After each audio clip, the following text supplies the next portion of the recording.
Merci, voilà, merci d'être là. Cette fois-ci, on n'a pas passé le quart d'heure pour Guérin, on va commencer quasiment à l'heure. Donc merci à tous d'être présents pour accueillir nos deux conférenciers, Nora Bussini et Raïm Musican. Alors moi, j'ai la lourde charge de présenter Nora, ce que je vais faire maintenant, qui est à côté de moi. Donc Nora Bussini, vous êtes née à Clermont-Ferrand, ville que j'affectionne pour y avoir vécu et apprécier la gentillesse des Clermontois. Vous êtes d'origine bretonne par votre papa et kabyle par votre maman.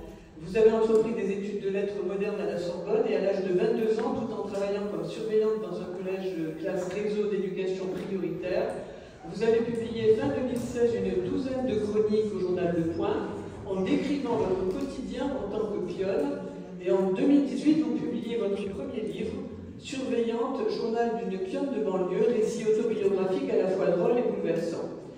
Titulaire d'un Master 1 à la Sorbonne, vous êtes aujourd'hui journaliste indépendante pour Le Point, Marianne et Factuel, qui est un nouveau média en ligne. Vous avez ensuite publié en 2021 1000 yeux, qui en filigrane du roman plonge le lecteur dans les différents milieux que compose la jeunesse parisienne. Et enfin, en 2023, vous publiez Les Nouveaux Inquisiteurs, le livre qui nous intéresse aujourd'hui, l'enquête d'une infiltrée en terre woke. Livre donc pour lequel nous vous avons invité aujourd'hui avec Raïm Musican qui va vous interroger sur cette enquête pour le moins étonnante. Cette conférence est organisée par le Centre culturel Jules Simone Veil en partenariat avec mon ami Michael Yankou, directeur de l'Institut Maïmonide à Vélo-Ouest au Madagascar. Je vais lui laisser maintenant la parole. Je voudrais dire que Michael et moi, nous risquons de vous infiltrer. De vous infiltrer parce que dans votre débat, on va essayer, curieux que nous sommes, de comprendre le wokisme que vous qualifiez de fascisme ordinaire. Et je dis au public qu'à la fin de votre intervention, vous pourrez poser des questions, bien sûr, à Nora et à Raïm, et Nora pourra, et Raïm également, pourront vous dédicacer leurs livres qui sont à l'entrée. Voilà, je laisse la parole à Michael, je passe.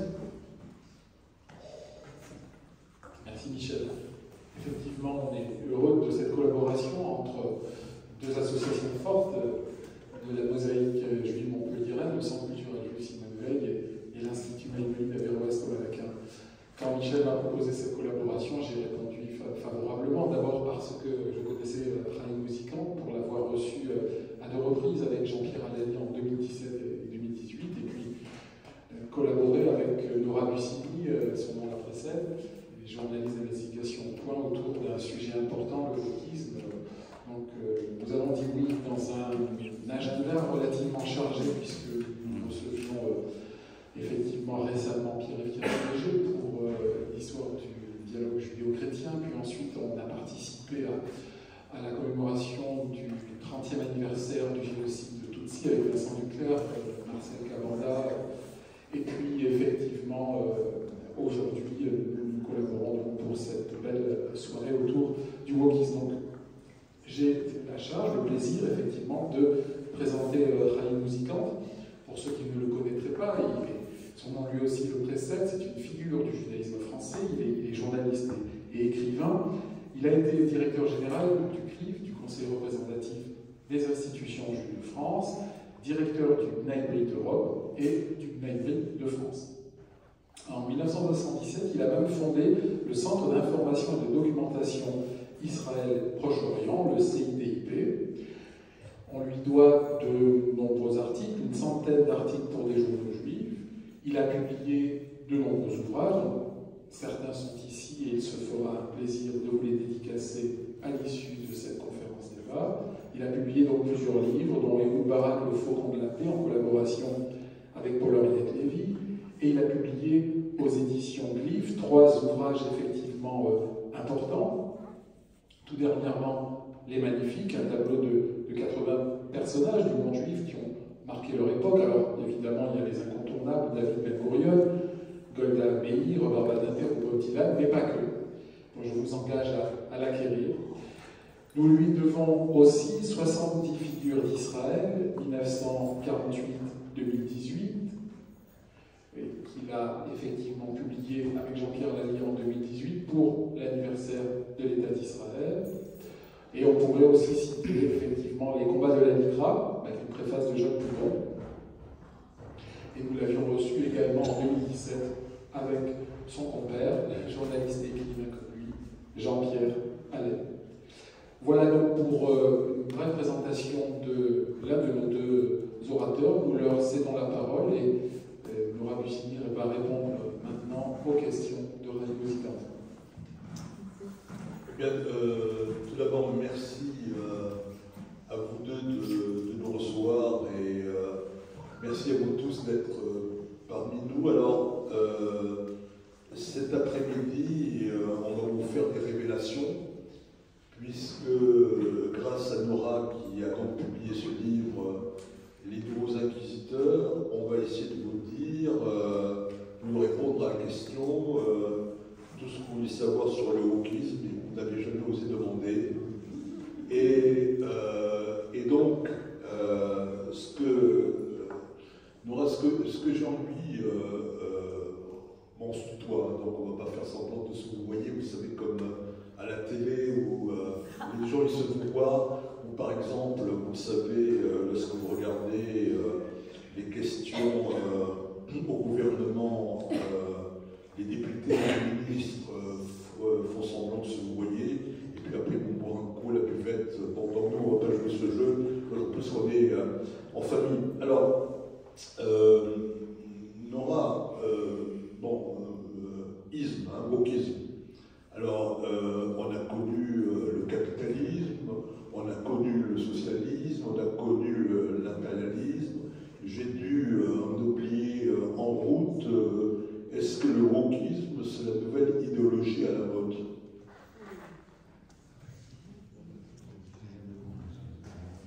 Tout d'abord, bonjour à tous, merci d'être là, dans ce cadre vraiment magnifique. Merci de m'avoir invité ce soir. Alors, les ismes, ce qui est drôle, c'est que tous les exemples que tu as donnés, Raïm, c'est des exemples que le wokisme déteste, le capitalisme particulièrement. Alors, le wokisme, est-ce que c'est une nouvelle idéologie à la mode? Oui et non. Je pense qu'elle est tout de même plus diffuse, et elle est surtout quand même, elle est plus diffuse, mais elle est quand même plus farouche, plus radicale, dans le sens où c'est un militantisme, et je ne crois pas qu'il y ait un militantisme capitaliste, alors je me trompe. En tout cas, c'est vrai qu'il y a un phénomène de mode, en tout cas en France, parce que moi j'ai vraiment fait cette immersion uniquement en France, donc je vais parler un peu d'un prisme français. Et oui, on voit qu'il y a quand même une recrudescence de cette idéologie qu'on va tenter ce soir de vous dépeindre et de vous expliquer. En tout cas, moi je l'ai approché du plus haut prix du réel. Alors, je suis très content que tu n'as pas répondu à ma question, ça commence bien. Alors, on va essayer d'aller un peu plus dans le sujet, parce que moi, ce qui m'a intéressé dans ta démarche, c'est que tu es allé sur le terrain.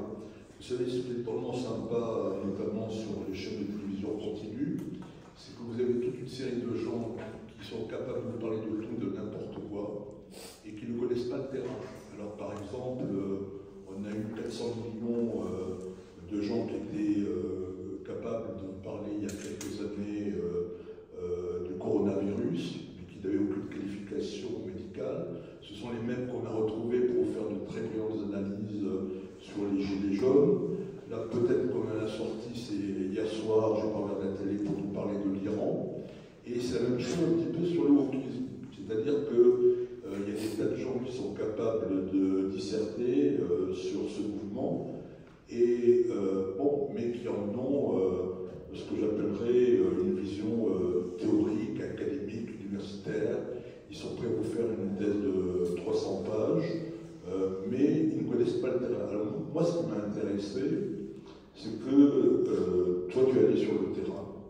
Tu as pris d'ailleurs des risques, parce que tu n'es pas arrivé en disant « Coucou, c'est moi, Nora Bussinir, vous savez, moi je suis journaliste, je viens vous observer ». Alors, la première question, c'est « Mais quelle mouche t'a piqué pour aller faire un tel sujet ?» Tu aurais pu choisir, je ne sais pas moi, un autre bouquin à la mode, j'en sais rien, je ne sais pas moi, les femmes et les Jeux Olympiques, un truc comme ça.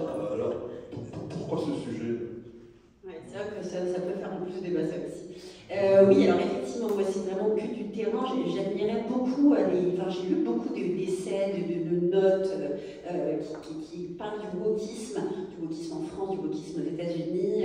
Et en fait, à chaque fois que je lisais ça, je me disais, c'est excellent, mais ça me manquait de concret. Parce qu'à chaque fois, je me disais, ok, on a des ébauches de statistiques, on a un peu d'esquisses de profil, on a aussi une pensée réflexive, je pense quand même à la religion woke de Bronstein, qui est excellent. Mais à chaque fois, je me disais que j'avais besoin d'être au plus près du réel. En fait, il s'est passé exactement des choses qui ont été un déclic. La toute première, ça a été le 8 mars. Alors, pas le 8 mars de cette année, mais on va en reparler parce que c'est quand même important. C'était le 8 mars 2022. Le 8 mars 2022, il y avait c'est la Journée internationale des droits des femmes. Il y a des grandes manifestations dans toute la France, et particulièrement une à Paris. Encore à l'époque, sous le mouvement Nous Toutes, qui est le plus gros collectif féministe en France. Et donc c'était une manifestation qui s'organisait. Et en fait, à cette manifestation, je couvrais ce qui se passait pour Marianne, avec lesquelles je collaborais à l'époque. Et en fait, à cette manifestation, il y a des femmes qui se sont faites tabasser à grands coups de pancarte, de coups de pied, et exfiltrées de la manifestation parce qu'elles étaient accusées d'être transphobes. On reviendra sur tous ces termes-là, on reviendra sur le lexique. Mais l'idée, c'était de dire elles haïssaient, elles détestaient les personnes trans. Et en fait, moi, je regardais les images pour vérifier quand même les propos de l'agression, et je me rendais compte qu'il y avait énormément de pancartes qui disaient « Luttons contre les violences faites aux femmes », qui dénonçaient les féminicides, voilà, plein de bonne volonté. Et de l'autre côté, il y avait ce même paradoxe qui était à une manifestation où l'un des messages principaux de la lutte contre les violences faites aux femmes, on en vient à tabasser, à rouer de coups et à exfiltrer des femmes. Donc je me disais, mais comment on peut arriver à une telle dissonance cognitive? Et deuxièmement, en parallèle, pour Le Point, le média pour lequel je travaille, j'échangeais, j'ai pu rencontrer des militants plutôt jeunes, ils avaient entre 17 et à peu près 27 ans, qui étaient très radicaux par le passé et qui étaient sortis des luttes. Ils étaient eux-mêmes militants pour des collectifs antiracistes, féministes et LGBT. Et tous étaient partis parce qu'ils étaient écœurés, même apeurés pour certains de ce qu'ils avaient pu voir pendant les luttes. Et à chaque fois que moi je voulais échanger avec les collectifs, je me présentais, Nora Bussini, journaliste pour Le Point, pour Marianne. À chaque fois, les collectifs refusaient d'échanger avec moi parce que pour eux, je travaillais pour des médias d'extrême droite, fascistes, transphobes, racistes, etc., etc. Donc Le Point et Marianne, on les restitue. Voilà. Donc en fait, au bout d'un moment, je me disais, mais dis donc, on se retrouve d'un côté, à chaque fois, tout ça se passe sur le terrain. Moi, j'arrive en contre-coup, puisqu'à chaque fois, j'interviewe des victimes. Et de l'autre, chaque fois que j'essaie de créer un dialogue, on me le refuse parce que je serais considérée comme d'extrême droite, fasciste, parce que j'écris pour Le Point. Et je me suis dit, mais en fait, là, ça va plus être possible, il va falloir que je puisse me rendre compte au plus près de ce qui se passe, puisque moi-même, j'étais animée par des convictions progressistes, de lutte contre le racisme, contre les violences faites aux femmes. Donc je me disais, mais c'est dingue, pourquoi on n'arrive pas à coïncider ensemble dans les luttes? Et en fait, je me suis dit, je pense que pour avoir au plus près des informations, enfin être au plus près du réel, il va falloir qu'à mon tour, j'infiltre ces groupes militants. Et donc pour ça que je me façonne une fausse identité et un civil militant. Alors, on va rentrer dans le détail. Tu vas nous raconter comment tu as réussi à mener une enquête incognito. Et apparemment, tu as l'air en bonne santé un an plus tard, donc tout va bien. Alors, mais Sylvie, on va faire un petit peu d'histoire et un petit peu de phraséologie. Parce que, alors, woke, c'est de l'anglais, ou plutôt c'est de l'américain, ça veut dire éveillé, et c'est bon. Alors c'est quelque chose dont on a entendu parler dans les années 60, mais pas tellement, et qui surtout est apparu en 2013 avec le mouvement dont vous avez entendu parler, qui est Black Lives Matter, qui était lié au meurtre de George Floyd, et il y a eu une résonance française. C'était en 2016 avec, alors certains diront un assassinat, d'autres disent un accident malheureux de Traoré. Et donc à partir de là, c'est quelque chose qui a explosé. Alors, question vraiment très simple, avant qu'on rentre véritablement dans l'enquête. Pourquoi, tu as dit tout à l'heure que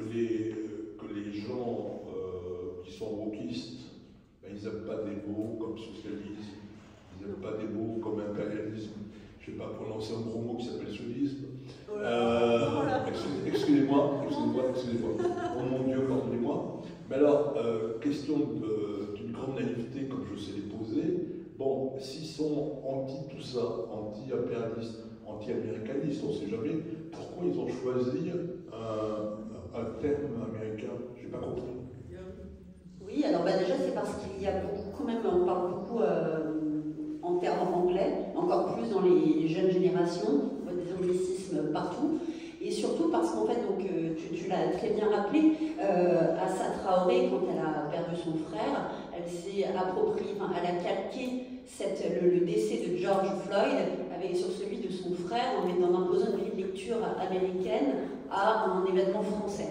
Donc dès lors, en fait, il y a eu les manifestations en hommage à Adama Traoré, et on a vu en France une apparition de ce terme au début de manière tout à fait naïve. D'ailleurs, je le précise aujourd'hui, moi, pendant un an que j'ai passé dans les luttes, plus personne ne se qualifie de woke, absolument pas, ou alors avec ironie en disant ah ben je vais vous employer ce terme de réac qui s'appelle le wokisme. Mais au début, on a une dame qui s'appelle par exemple Rokhaya Diallo, qui est éditorialiste, qui est spécialisée dans les luttes décoloniales et antiracistes, qui elle le disait de manière très honnête en disant oui, je suis woke. Woke, ça veut dire être éveillé, donc être conscient des discriminations qui nous entourent.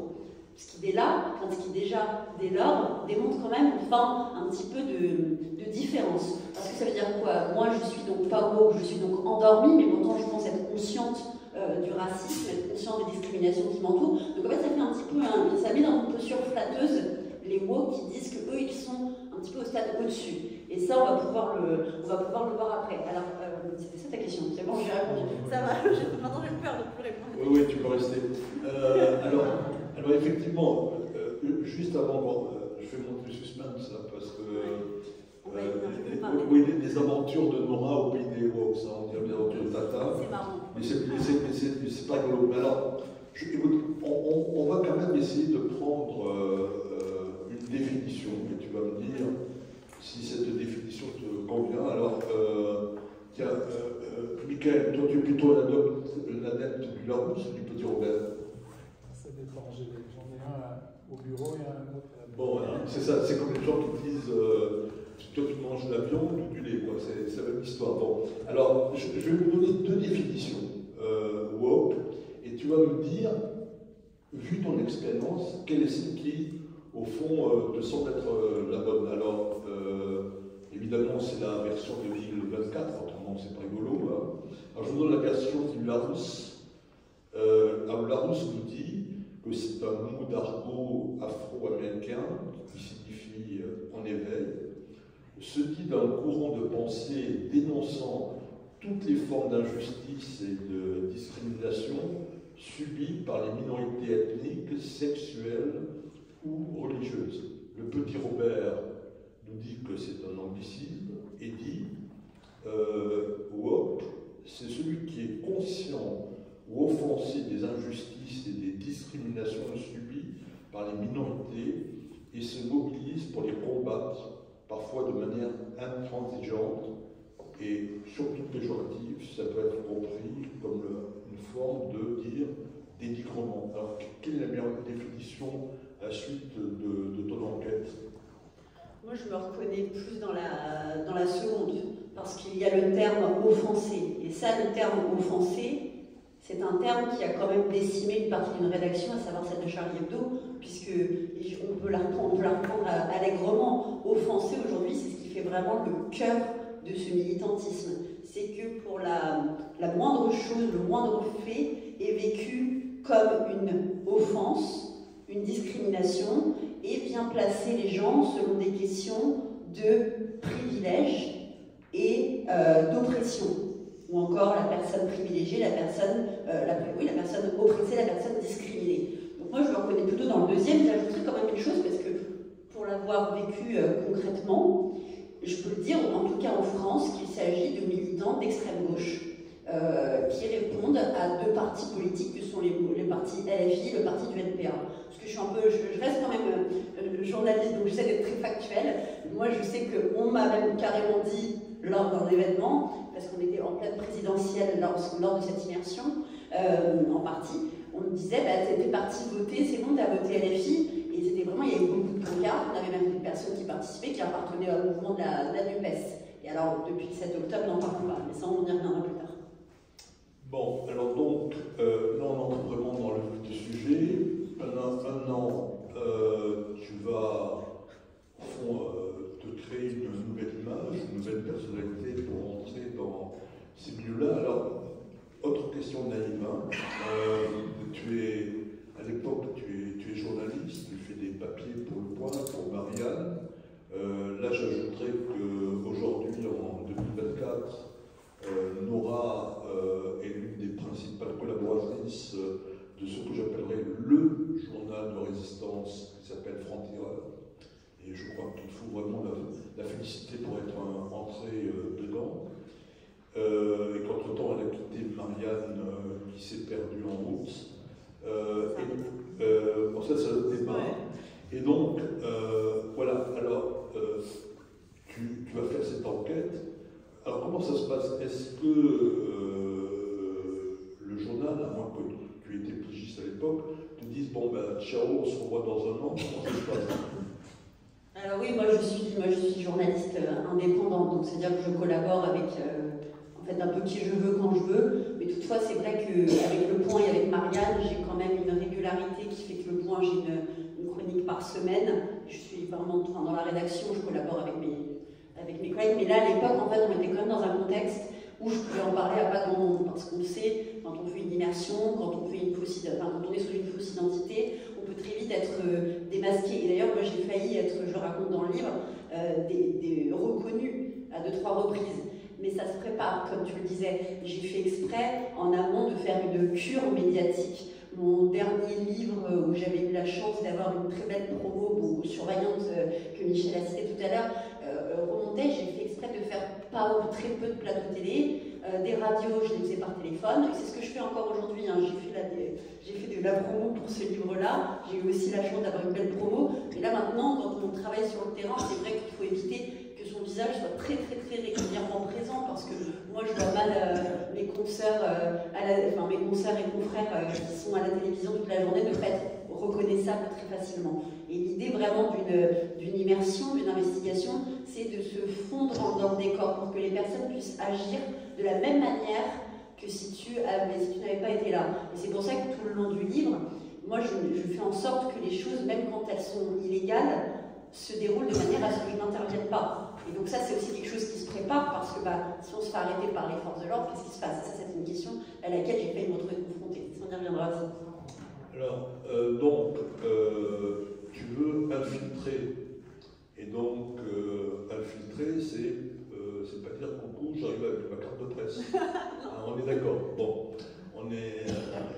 Et donc, comment ça se passe? Alors, j'en sais rien, moi, tu te mets de perruque blonde, en fait, comment on fait pour rentrer dans ces milieux qui, sauf si je me trompe, n'ont pas terriblement pignoncieux? Comment on fait?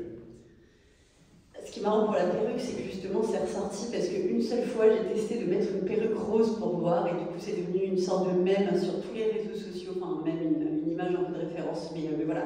Alors comment on fait déjà? Ce qui est important, c'est que moi j'ai quand même la chance de connaître beaucoup de gens dans ces milieux, on va dire des milieux donc militants, très progressistes, qui sont des milieux, donc, comme je le disais tout à l'heure, LGBT, féministes, antiracistes, et qui étaient beaucoup à être très déçus de ce qu'ils observaient. C'était beaucoup, souvent, des hommes gays blancs qui se retrouvaient interdits d'aller à des événements parce que c'était interdit aux personnes qui n'étaient pas transgenres, interdit aux hommes, interdit aux blancs. Donc en fait, eux-mêmes qui étaient un petit peu les militants de la première heure se disaient il y a quelque chose qui est en train de déconner. Beaucoup de féministes aussi qui me disaient bah voilà, nous on n'a pas le droit d'aller à tel événement parce qu'on est blanche. Donc en fait, nous c'est des événements où on allait avant. Donc en fait, j'étais quand même, entre guillemets, pas guidée, mais conseillée par des militants qui étaient encore dans les luttes, mais qui me disaient, bah tiens, tu devrais peut-être aller là-bas, commence par là. Mais on n'y va pas comme ça, non. On se crée d'abord un faux CV militant, des faux réseaux sociaux. Donc moi, j'ai créé totalement mes réseaux sociaux. Ce que j'ai fait, c'est que j'ai pris des photos, donc comme quoi c'est très facile de se créer une fausse identité sur Internet. Hein. J'ai pris des photos d'événements, de manifestations que j'ai postées sur ces réseaux sociaux-là en disant oh, mais quel moment incroyable, très fière d'y avoir été, alors j'y étais absolument pas. Et après, doucement, on tente d'abord, moi, par les réseaux sociaux, de rentrer sur des groupes privés avec des questionnaires assez stricts pour pouvoir un petit peu montrer patte blanche et comprendre en fait qu'est-ce qui se joue au cœur des luttes, quels sont les termes employés, comment ça marche, et pour être la plus crédible possible lorsque je serai sur le terrain. Alors justement, je dirais que la première étape, c'est de se faire accepter dans les réseaux sociaux. Alors j'imagine que c'est pas dans le style coucou, je vais aller sur TikTok ou Facebook, je te veux comme ami. Je suppose qu'il y a tout un processus et puis tu es entré dans des groupes, j'arrive toujours pas à prononcer les noms. Hein. Tu arrives des groupes interdits aux hommes majoritairement. Oui, c'est ça. Justement, c'est ça qui est intéressant. C'est-à-dire que il y a des questionnaires. Et puis il y a tout un vocabulaire. Alors je vous rassure, parce que quand vous achèterez le bouquin, à la fin il y a un dictionnaire. Hein. C'est-à-dire que si vous n'avez pas compris un certain nombre de termes, il y a une traduction de tout le vocabulaire qui est employé par tous ces groupes. Alors, comment ça se passe? Donc, j'ai envie de te dire, est-ce qu'il y a, disons, des fautes que tu as faites en essayant de t'infiltrer? Est-ce qu'il y a un certain nombre de conditions qu'on t'a posées et au fond, tu étais avec qui? Alors, est-ce que tu étais, alors je dis n'importe quoi, tu étais équipant avec des femmes, tu étais avec des lesbiennes, enfin, comment ça se passe? Explique-nous tout. Alors, ce qui est important pour les luttes, et Michel l'a dit tout à l'heure, moi je suis franco-marocaine, j'ai une partie de ma famille qui vient du Maroc, et ça c'est un point très crucial dans tout le livre, c'est la question d'être, alors je déteste ce terme mais je vais l'employer, d'être racisé. Le fait que je sois racisée déterminerait l'idée que je sois victime d'un racisme systémique, particulièrement présent en France, qui fait que donc moi je peux aller à des événements en non-mixité, donc des événements interdits aux personnes blanches, donc privilégiées. Donc déjà ça a joué quand même. Au niveau, moi, des erreurs, j'en ai fait au début. Un premier événement, un événement féministe, où c'est une conférence, voilà, des débats, des discussions. J'ai voulu intervenir parce que se posait justement la question de l'universalisme. Alors, pour ces militants-là, l'universalisme, ça appartient à la droite, voire à l'extrême droite. Ils disent très bien d'ailleurs, Elisabeth Badinter est une féministe de droite.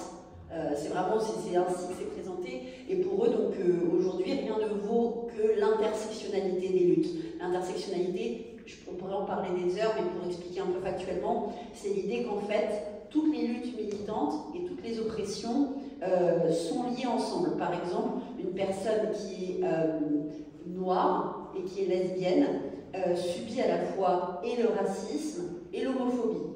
Et ainsi de suite, ainsi de suite. Donc vraiment, c'est un prisme de attention, il y a une convergence de plein de luttes, donc il faut qu'on mélange tout ensemble. Et qu'on parle vraiment par un prisme, encore une fois, comme je vous le disais, oppresseur, oppressé. Les oppresseurs, qui c'est? Ce sont les hommes blancs, cisgenres. Donc cisgenres sont des personnes qui ne sont pas trans. Pour aller factuellement, mais vraiment, je définis vraiment chaque terme, mais là, c'est parce que sinon c'est un peu long. Cisgenre, blanc et hétérosexuel. Sauf que de plus en plus, moi je le vois au sein des luttes, apparaissent d'autres oppresseurs. La femme blanche hétérosexuelle, l'homme gay blanc, à l'image de M. Gabriel Attal, dont l'homophobie qu'il a vécu lors de son élection, lors de sa nomination au poste de Premier ministre, il l'a vécu majoritairement de militants LGBT. Donc ça, c'était vraiment pour montrer un paradoxe, parce que pour eux, le gay blanc est trop privilégié, trop inclus dans la société. Donc voilà, il y a vraiment un rapport, en fait, à chaque fois de nous, on est tellement exclus du reste de la société que les autres sont les privilégiés et nous les oppressés. Et alors, là, on l'a vu exploser depuis le 7 octobre, et moi, je l'ai vu naître pendant un an, c'est la question aussi des Juifs. Est-ce que je peux aller maintenant sur la Pride radicale ou pas? On y va? Ok. Alors, je vais vous donner, pour moi, c'est l'exemple le plus parlant, c'est l'exemple qui a fait le plus de bruit. Il s'agissait de la Pride radicale. La Pride radicale, qu'est-ce que c'est? C'est qu'on connaît, peut-être que vous connaissez, mais il y a chaque année Pride, une marche des fiertés qui s'organise dans de nombreuses villes pour les personnes LGBT. Et en fait, cette Pride, elle était considérée comme trop capitaliste, il y a du pinkwashing, c'est-à-dire vraiment, on utilise un petit peu les LGBT pour en faire des discours d'entreprise, du commerce, voilà. Donc en fait, eux voulaient organiser, beaucoup de collectifs, hein, ils étaient très nombreux, ont décidé d'organiser une sorte de contre-Pride, donc une Pride radicale, antiraciste, pour les droits des migrants et LGBT. Et cette Pride, la première année en 2021, elle a réuni 20 000 personnes à Paris, et l'année où moi j'y ai participé, elle en a réuni 40 000. Donc c'est quand même du monde. À cette Pride, moi ce que j'ai décidé, c'est de ne pas être une simple participante, mais de me faire engager au sein des collectifs, dans l'organisation et plus particulièrement au service d'ordre. Donc c'est-à-dire comment bien gérer les 40 000 personnes qui vont venir se réunir au sein des cortèges. Et il faut savoir qu'en fait cette Pride radicale est en non-mixité. En non-mixité choisie. Alors ça c'est vraiment le joli terme, vous avez peut-être déjà entendu parler, ça fait beaucoup de débats. C'est en fait l'idée que tous les cortèges ne sont pas autorisés aux personnes privilégiées, donc aux personnes blanches.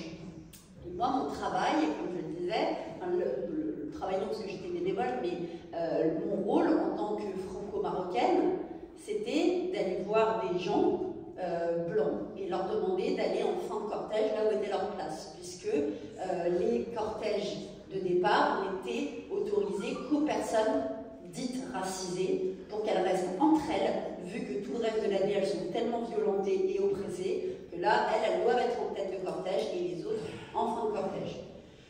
Donc, moi j'ai fait une formation, je la raconte dans le livre, c'est une formation de 12 heures qui tourne majoritairement à s'organiser contre les forces de l'ordre. Et ça, c'est vraiment quelque chose qui est très important dans ces luttes-là, c'est qu'elles ont tout en commun d'être anti-police et même anti-justice, puisque d'ailleurs, parmi la formation qu'on m'a donnée, on m'a expliqué que la présomption d'innocence n'existe pas, et qu'en tant que membre du service d'ordre, si quelqu'un vient de me voir et me désigne quelqu'un comme son agresseur, je dois immédiatement la croire sur parole et l'exfiltrer, la dénoncer après, et alerter les autres.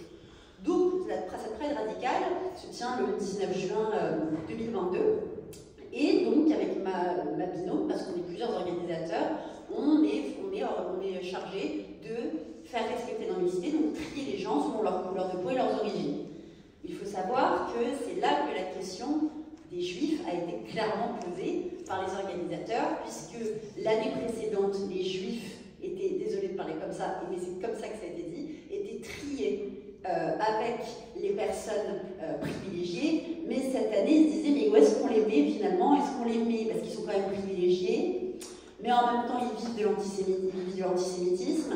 Qu'est-ce qu'on fait finalement? Et du coup la consigne a été de dire bon laissez-les où vous les voyez, quoi. Vraiment voilà. Moi il s'avère que je suis tombée parce que mince pour eux, mais c'est vrai qu'on ne devine pas si une personne est juive comme ça. Le fait, je suis tombée plusieurs fois sur des personnes qui étaient blanches, où je leur disais de partir et d'aller en fin de cortège avec les autres blancs. Et en fait, ils disaient, mais non, mais nous on est juifs, où est-ce qu'on peut aller? Et donc, pour vous montrer à quel point c'est ubuesque, c'est que donc, ces cortèges-là, je vous raconte un peu, désolée, je vous spoil le livre, mais en fait, ces cortèges, donc les cortèges de départ qui sont dédiés aux personnes dites racisées, il s'avère que moi, je demande à des amis qui sont franco-algériens, franco-libanais, donc arabes, enfin c'est un débat, mais donc de venir et eux de participer dans le cortège des racisés. Mais qu'est-ce qui se passe? C'est que là on découvre qu'il y a un tri intra-personnes racisées. C'est d'abord les noirs, après les autres disent afro-descendants, donc généralement les arabes. Mais c'est tout d'abord que les personnes noires. Et en fait c'était fou, et après il y avait les personnes trans, et après plus loin, les autres, donc les blancs. Et donc nous, notre rôle c'est vraiment toute la journée de bien découvrir une personne blanche, de dire bonjour, est-ce que tu peux s'il te plaît partir en fin de cortège avec les autres blancs, parce que là c'est un endroit, ces cortèges-là sont dédiés aux personnes racisées. Et d'ailleurs justement ce qui était très drôle, c'est qu'on a mis beaucoup de temps à démarrer cette manifestation, donc les forces de l'ordre qui étaient quand même mobilisées pour pouvoir, ils disent voilà, il est l'heure quand même, il y a quand même 40 000 personnes place de la nation, vous ne respectez pas les timings imposés par la préfecture, mais qu'est-ce qui se passe? Et en fait on n'avait pas le droit de leur dire, et ils étaient bien au courant les organisateurs, on n'avait pas le droit de leur parler. Pourquoi? Parce qu'ils disaient, en France il y a des lois sur les questions de la ségrégation, donc si on dit aux forces de l'ordre qu'on est en train de trier des gens selon leur couleur de peau, et ben on n'a pas le droit. Donc, du coup, on avait comme consigne de rien dire, et c'est pour ça qu'on a démarré avec, je crois, bien facilement 1 heure de retard, parce qu'on n'avait pas fini de trier tous les blancs. Je vous parlais de parler ainsi. Mais ça, cette strike radicale, c'est quand même 40 000 personnes à Paris, et c'est pour vous montrer un petit peu toutes ces questions, où ça peut aller en fait, cette question de la non-mixité. Et pour vous donner un ordre d'idée, parce que là vous me dites 40 000 personnes, j'ai une consoeur, Chloé Morin, qui a réalisé un grand sondage sur un panel assez large de Français, et elle leur a posé des questions d'idées dites woke. Est-ce que vous êtes d'accord, oui ou non? Et bien moi je peux vous dire que par exemple, 21% des Français interrogés sont d'accord avec ce que je viens de vous dire, à savoir autoriser des réunions, des rassemblements en non-mixité choisie. Ils disent, bah oui, moi ça je comprends, que les blancs ne puissent pas se rendre à des endroits, que ce soit dédié qu'aux personnes discriminées, parce que dans l'idée, ils se disent, ouais, bah, s'ils sont victimes de racisme, ils ont peut-être besoin de se réunir entre eux, ce qui peut être, je peux entendre moi, sauf que voilà, sauf que quand dans le concret ça s'applique, moi c'est ce que je voulais raconter, c'est voilà ce que ça donne le concret, c'est moi qui vais voir des personnes qui séparent des couples, parce que c'est arrivé, et d'ailleurs la seule personne qui m'a tenu tête sur ça c'est quasiment 10 heures de manif, entre le matin et tout le reste, ça a été un couple d'hommes, un monsieur qui était maghrébin et son compagnon qui était blanc. Donc moi j'avais demandé au monsieur qui était blanc d'aller en fin de cortège, parce que c'était les consignes, et le monsieur, l'autre, son compagnon, me regarde et me dit, mais attendez, mais nous on s'est battu toute notre vie, moi je viens d'un pays, on n'a pas le droit en fait d'être homosexuel, sinon on s'est battu pour pouvoir se tenir main dans la rue avec mon compagnon, et là vous demandez qu'on se sépare parce que lui est blanc et que moi je suis racisée, enfin c'est hors de question, et c'est le seul qui m'a tenu tête, sinon moi je n'ai jamais vu une telle docilité que celle des personnes, encore une fois j'aime pas ce terme, mais des personnes blanches qui immédiatement s'excusaient et partaient sans demander leur place. Les juifs. Oui, ça me permet parce qu'après, sur l'idée que tu viens de développer, mais en fait, il y a un cloisonnement dans ce mouvement, très précis, tu as expliqué, bon d'accord, mais comme ils ont la même idéologie de façon générale, est-ce qu'il y a quand même un contact entre les différents groupes, les lesbiennes, les transgenres, les racisés, etc. Comment ça se passe là, matériellement parlant? Oui, matériellement. Alors matériellement, j'ai mis, donc moi j'ai tout référencé, j'ai listé chaque cortège en ligne, vous pouvez trouver sur leurs réseaux sociaux, ils avaient organisé un peu leur petit cortège pour qu'on ait un schéma assez clair, parce que c'est assez simple. En fait, en gros, dans l'idée d'intersectionnalité des luttes, c'est qu'il y a tellement de discriminations qui se croisent qu'il faut pouvoir toutes les hiérarchiser finalement. Une personne, par exemple, qui est trans mais qui est blanche, allait dans le cortège après le cortège des trans, qui n'est pas le cortège des autres, donc les blancs cisgenres comme nous, mais qui n'est pas le cortège des racisés. Et c'est comme ça que j'ai pu constater dans ces luttes-là que quand même l'oppression, la discrimination de racisme, elle vaut beaucoup plus que les autres discriminations, dans le sens où c'est elle qui était en tête des luttes et c'est elle qui décidait. C'est elle qui est un petit peu vraiment... voilà. Discrimination dans la... Ouais, il y a vraiment une hiérarchie, bien sûr, il y a une hiérarchie totale dans les discriminations. Et d'ailleurs, on le voit parce que qu'on s'entrechoquait les questions d'antisémitisme et d'islamophobie. Déjà, juste factuellement et légalement, c'est pas la même chose. Mais alors, pour eux, ça ne vaut pas la même chose du tout non plus. Puisque aujourd'hui, l'accusation d'islamophobie, on sait qu'elle tue en France. Accuser quelqu'un d'islamophobie, c'est lui mettre une cible dans le dos. Mais en tout cas, dans les luttes, c'est à partir du moment où on vous dit, on désigne quelqu'un comme islamophobe, mais c'est le début de la curée. Hein, et on atteste juste l'affaire Geox, que peut-être certains ont suivi, qui a eu lieu il y a 2 jours, où une jeune femme a accusé son employeur d'être islamophobe parce qu'elle a mis son voile dans le magasin alors qu'elle venait travailler, elle ne l'avait pas. Et du coup, elle l'a mis entre-temps, et du coup, son employeur lui a dit que par contre, elle n'était pas voilée en plus quand elle est arrivée, et que lui, il n'accepte pas que ses employés portent le voile. Donc elle l'a filmé, elle l'a mis sur les réseaux sociaux, il a été tellement menacé de mort qu'il a dû là pour le moment fermer le magasin, là il y a une sécurité, et ça a pris une ampleur nationale. Et ça, quand je vous dis que l'islamophobie tue, je connais très bien l'affaire Samuel Paty, c'est exactement ça. Et ça, ce discours-là, on l'a vu au lycée Maurice Ravel, on le voit dans plein d'autres cas. Et donc justement, c'est très important de voir que, en tout cas moi dans les luttes, l'antisémitisme on n'en parle jamais, mais si on accusait quelqu'un d'être antisémite, je ne pense pas que tout le monde se déchaînerait pareil que si on l'accusait d'islamophobie. En tout cas, c'est ce que j'ai pu constater. Alors peut-être, si on le peut, pour illustrer ce que tu viens de dire, on va passer quelques vidéos parce que tu as fait de la caméra cachée. Donc Donc je ne sais pas si on est en capacité de... Oui, on est voilà, alors en gros, moi ce qu'il fallait savoir, c'est que je savais que quand le livre allait sortir, et ça va pas louper, tout le monde allait vérifier ce que je disais. Parce que c'est important quand on donne des vrais noms, on donne des vrais noms de collectifs, des vrais faits, eh bien, on peut tout à fait être accusé de diffamation et poursuivi. Moi, j'ai eu des médias d'investigation, des confrères qui ont demandé immédiatement un service presse pour vérifier l'entièreté de mes propos et voir si j'étais bien allée aux événements auxquels j'ai dit que j'étais allée. Donc c'est pour ça que, par mesure de sécurité, j'ai gardé et j'ai absolument filmé tous les événements, ou presque, en caméra cachée ou enregistré en micro caché pour pouvoir retranscrire l'exactitude des paroles tenues. Et là, donc, j'ai accepté ce soir d'envoyer à Raïm, à Michel, des caméras cachées des manifestations auxquelles j'ai participé. Donc il y en a plusieurs, je vous les décrirai à chaque fois, je vous dirai, c'est souvent des manifestations. Alors, il y en a une, elle est à Dijon, elle se tenait à Dijon le 25 novembre 2022, et elle était interdite aux hommes cisgenres blancs. Donc là, vous allez la voir et je vais vous expliquer après ce qui s'est passé. Alors, Mickaël va te poser une question, mais juste avant, je voulais vous dire que c'est la première fois que ces vidéos sont projetées. Hein. C'est-à-dire qu'on a eu l'occasion de faire d'autres présentations de ce livre avec Nora. Et c'est vraiment, je dirais, c'est pour vous, c'est une exclusivité, c'est une avant-première. Tu avais une question.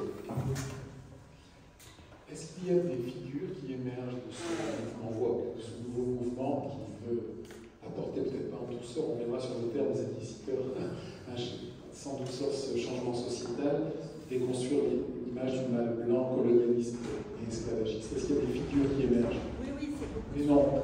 Non. Il y a beaucoup de figures militantes qui sont notamment sur les réseaux sociaux que moi j'ai pu croiser tout au long de mon livre. Majoritairement, c'est des militants. Alors là, vous voyez, je vais vous répondre après la projection parce que c'est important. Là, vous voyez, c'est le plan du rassemblement de la Prade radicale dont je vous parlais tout à l'heure avec les différents cortèges. Donc en cortège numéro 1, vous avez le cortège des afro-descendants. Et après, c'est celui des antiracistes autonomes. Et après, les personnes migrantes. Donc là, vous voyez, c'était les 3 premiers cortèges, étaient des éco-personnes, donc dites racisées, donc en l'occurrence migrantes, et on les a. Et après, vous voyez, en 4, devait se tenir l'organisation des personnes trans et non-binaires. Non-binaires, qu'est-ce que c'est? Ce sont des personnes qui ne se reconnaissent ni dans le, moi je dis sexe plutôt que genre, mais bon, ni dans le genre masculin, ni dans le genre féminin, ou dans les deux, ça dépend. Donc voilà. Et après, on avait d'autres cortèges, et ainsi de suite. Et donc c'est pour ça que vous voyez, et tout ça c'était à la place de la Nation, et donc ça a fait 40 000 personnes. Et moi, ma mission, c'était de faire respecter que les cortèges se tiennent bien entre personnes racisées ou non.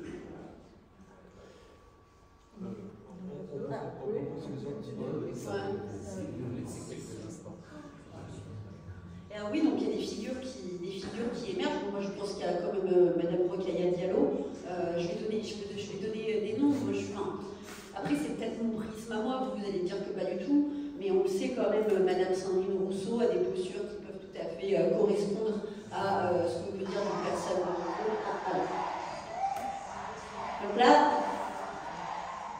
vous voyez, il y avait déjà le drapeau de la Palestine. On était en 2022 dans les luttes. Et il était là, il est omniprésent. Il est quand même très présent.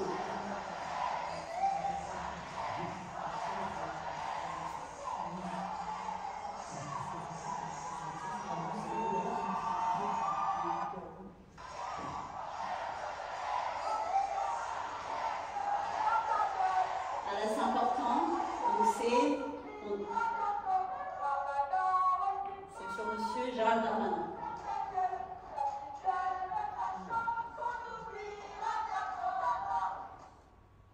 Donc là, on était à la manifestation à Dijon, qui était interdite aux hommes, manifestation de nuit. Et en fait, ce qui s'avère, c'est que M. Gérald Darmanin était en ville ce soir-là. Donc du coup, il y a eu des tags, des pancartes, des insultes. Et là, on entend vraiment des chants d'insultes. C'est quasiment des... Enfin, ça devait être une manif antiraciste et féministe, mais finalement, c'était que des chants contre Darmanin.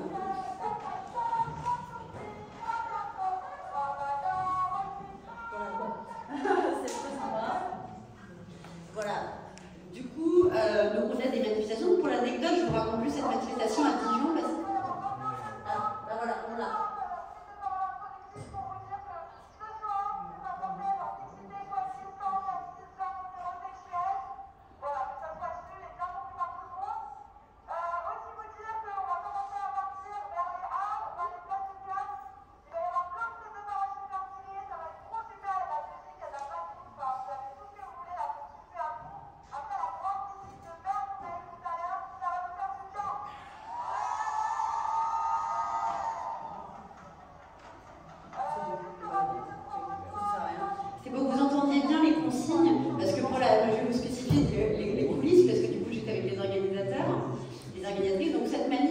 je vous le disais, interdite, comme elle l'a bien dit, aux mecs cisgenres hétérosexuels. Sauf que voilà ce qui se passe. Donc on est en pleine manif, elle va commencer, on prépare les affiches, il y a plein d'affiches majoritairement contre les forces de l'ordre, c'est un flic, une balle, justice sociale, voilà, un bon flic est un flic mort, ce genre de choses. Voilà, et donc on prépare tranquillement les affiches quand on voit débarquer un groupe d'hommes, désolé, je vais être transphobe, mais un groupe d'hommes, tous très grands, avec des cagoules, des bandeaux, visiblement soit des bombes lacrymo, soit des trucs pour taguer, des t-shirts, des pulls antifa, et tout ce qui va avec. Moi je les vois arriver, ils se tiennent prêts à participer avec le reste du cortège à la manif de Dijon. Moi je vais voir les organisatrices, et je leur dis, mais excusez-moi, on n'avait pas dit que c'était une manif interdite aux hommes cisgenres hétérosexuels. Et elles sont très embêtées parce qu'elles voient le groupe de mecs qui est prêt à en découdre. Parce que comme il y avait, je vous ai dit, il y a M. Darmanin qui était là ce soir-là à Dijon, ils ont envie d'un truc et ils l'ont fait, c'est tout cassé, tout taillé. Et donc elles me regardent embêtées et elles me disent, bah oui, mais le problème c'est qu'on ne peut pas présumer de leur genre. Peut-être qu'ils se considèrent comme des femmes, peut-être qu'ils se considèrent comme non-binaires, et du coup ça serait super violent si nous, on vient de nous-mêmes les mégenrer en leur disant de partir. Donc on va régulièrement faire des rappels à l'heure de micro pour dire que c'est bien une manif interdite aux hommes. Comme ça, de même, je suis certaine qu'ils partiront. Évidemment, ils ne sont pas partis, ils ont tout tagué, tout cassé.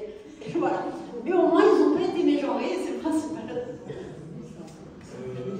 Ah oui, mégenrés, parce que je vais... Oui, attends, un best-of des influenceuses. Oui, mais alors ça va être parti pris. Moi, je veux dire que, bah oui, je veux dire Rokhaya Diallo, Sandrine Rousseau, Assa Traoré. On l'a vu pas mal sur Estelle Midi, Nesrine Slaoui. Vous ne verrez peut-être pas forcément les noms, mais c'est des personnes qui sont quand même très suivies sur les réseaux sociaux. On en a une autre aussi très suivie qui s'appelle Rose Lamy. Et vraiment, il y en a beaucoup des soi-disant humoristes, influenceurs. Tout ça, c'est des personnes, vous allez me dire, mais c'est qui ? Mais c'est des personnes, quand vous rendez sur leurs réseaux sociaux, elles sont suivies par 200, 300, voire 500 000 personnes. Donc elles ont vraiment un pouvoir d'influence qui est très très fort. Et donc du coup, elles sont sponsorisées, souvent des marques peuvent leur solliciter des collaborations commerciales. Et dans le cas d'Escrime Zawoud, on ne la liait plus, mais être même invitée à la télé. Il y en a une, moi, qui est pour moi la plus inquiétante, mais parce qu'elle s'inscrit encore plus dans, aujourd'hui, je peux le dire, un antisémitisme sous couvert d'antisionisme, c'est Fatima Ouassak. Fatima Ouassak, pour ceux qui la connaissent ou pas, c'est une militante indigéniste décoloniale qui est une amie d'Oria Boutelja. En tout cas, elle faisait partie des indigènes de la République. Je ne sais pas si elles sont encore amies, en tout cas, elles ont lancé des mouvements ensemble.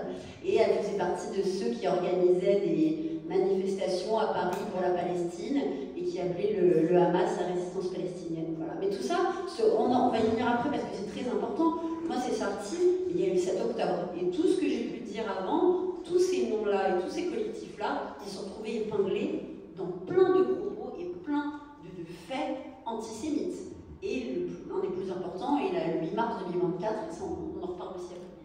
Oui, alors tu as parlé du 7 octobre, je crois qu'il y a une nouvelle date qui va entrer dans ce calendrier funeste qui est le 13 avril 2024, puisque l'Iran a tenté d'attaquer, de détruire Israël et a échoué. Alors, tu as parlé à plusieurs reprises de l'antisémitisme. Alors, question, est-ce qu'on peut dire que être wokiste, c'est être islamiste, c'est être antisémite?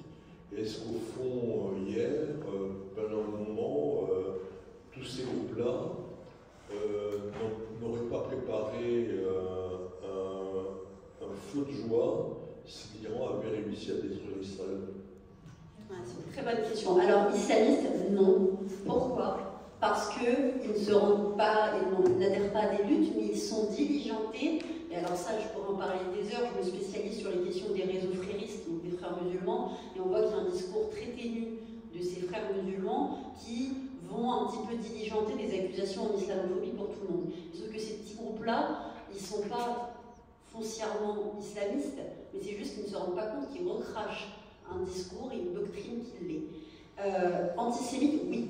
Ça, je peux le dire, puisque donc déjà avant même le 7 octobre, moi, parmi les immersions auxquelles j'ai participé, je suis retournée à la fac pour voir comment ça se passait sur des campus étudiants, comment se passait voilà, la vie étudiante, des cours, comment on enseigne la sociologie. Et moi, à la fac dans laquelle j'étais, c'était Paris 8 Saint-Denis, il y avait des affiches anti-Israël partout, et elles n'ont jamais été retirées en 6 mois. C'était boycotter les produits des criminels de guerre, boycotter Israël, Israël colonisateur, et ça c'était partout dans toute la fac, sans que ce soit retiré. Et LFI et le NPA avaient une mainmise et une place mais vraiment organisée dans la fac, puisqu'ils pouvaient faire allègrement des conférences le soir auprès des étudiants. Et on voit ça, l'importance que ça a eu dans les facultés post-7 octobre. J'ai couvert toutes ces questions-là, notamment pour Le Point, de montrer la montée de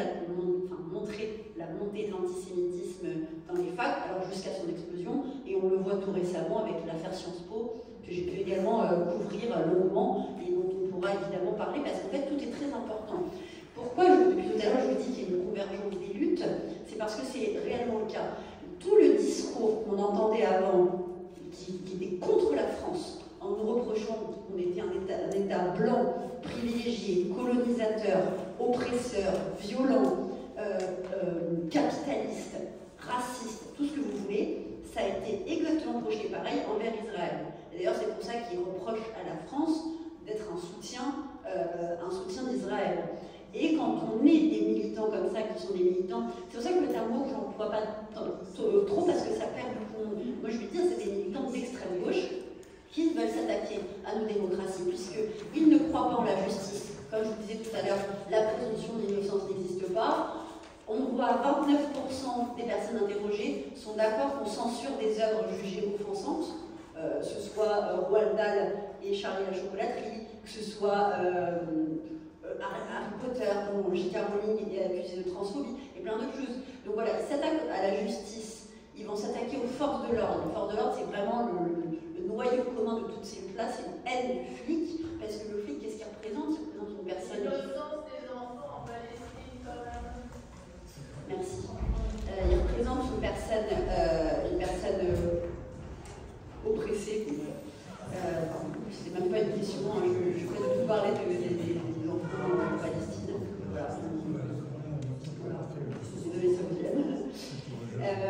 Bref, donc oui, les forces de l'ordre représentent donc des personnes blanches, privilégiées, généralement des hommes. Donc on s'en prend aussi aux forces de l'ordre. Qu'est-ce qu'on s'en prend également? On s'en prend donc à la démocratie, à la manière dont les gens peuvent parler. Oui, alors, moi je vais continuer un petit peu sur ce dont on parlait, c'est-à-dire qu'on a l'impression qu'aujourd'hui, eh bien, l'un des thèmes qui mobilise le plus tous ces mouvements,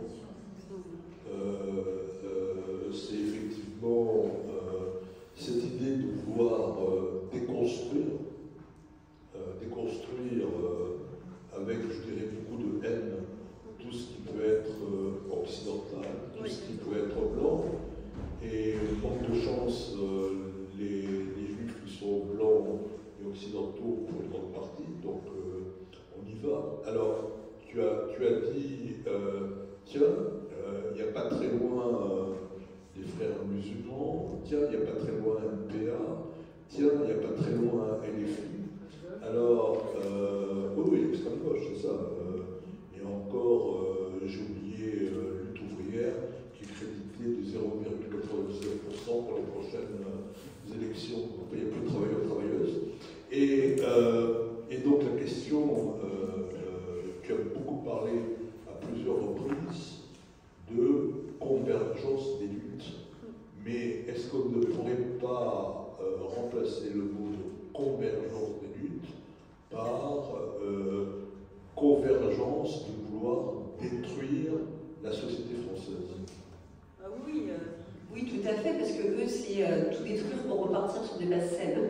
Ça commence par l'histoire, ça va avec l'information, et ça va avec notre République et nos démocraties, totalement. Et quand je dis qu'il y a convergence des luttes, et c'est peut-être important aussi de le spécifier, parce que je vois que, du coup que deux femmes sont parties tout à l'heure, quand j'explique ce qui se passe, c'est qu'aujourd'hui en France, va cataloguer directement une personne juive comme étant une personne sioniste.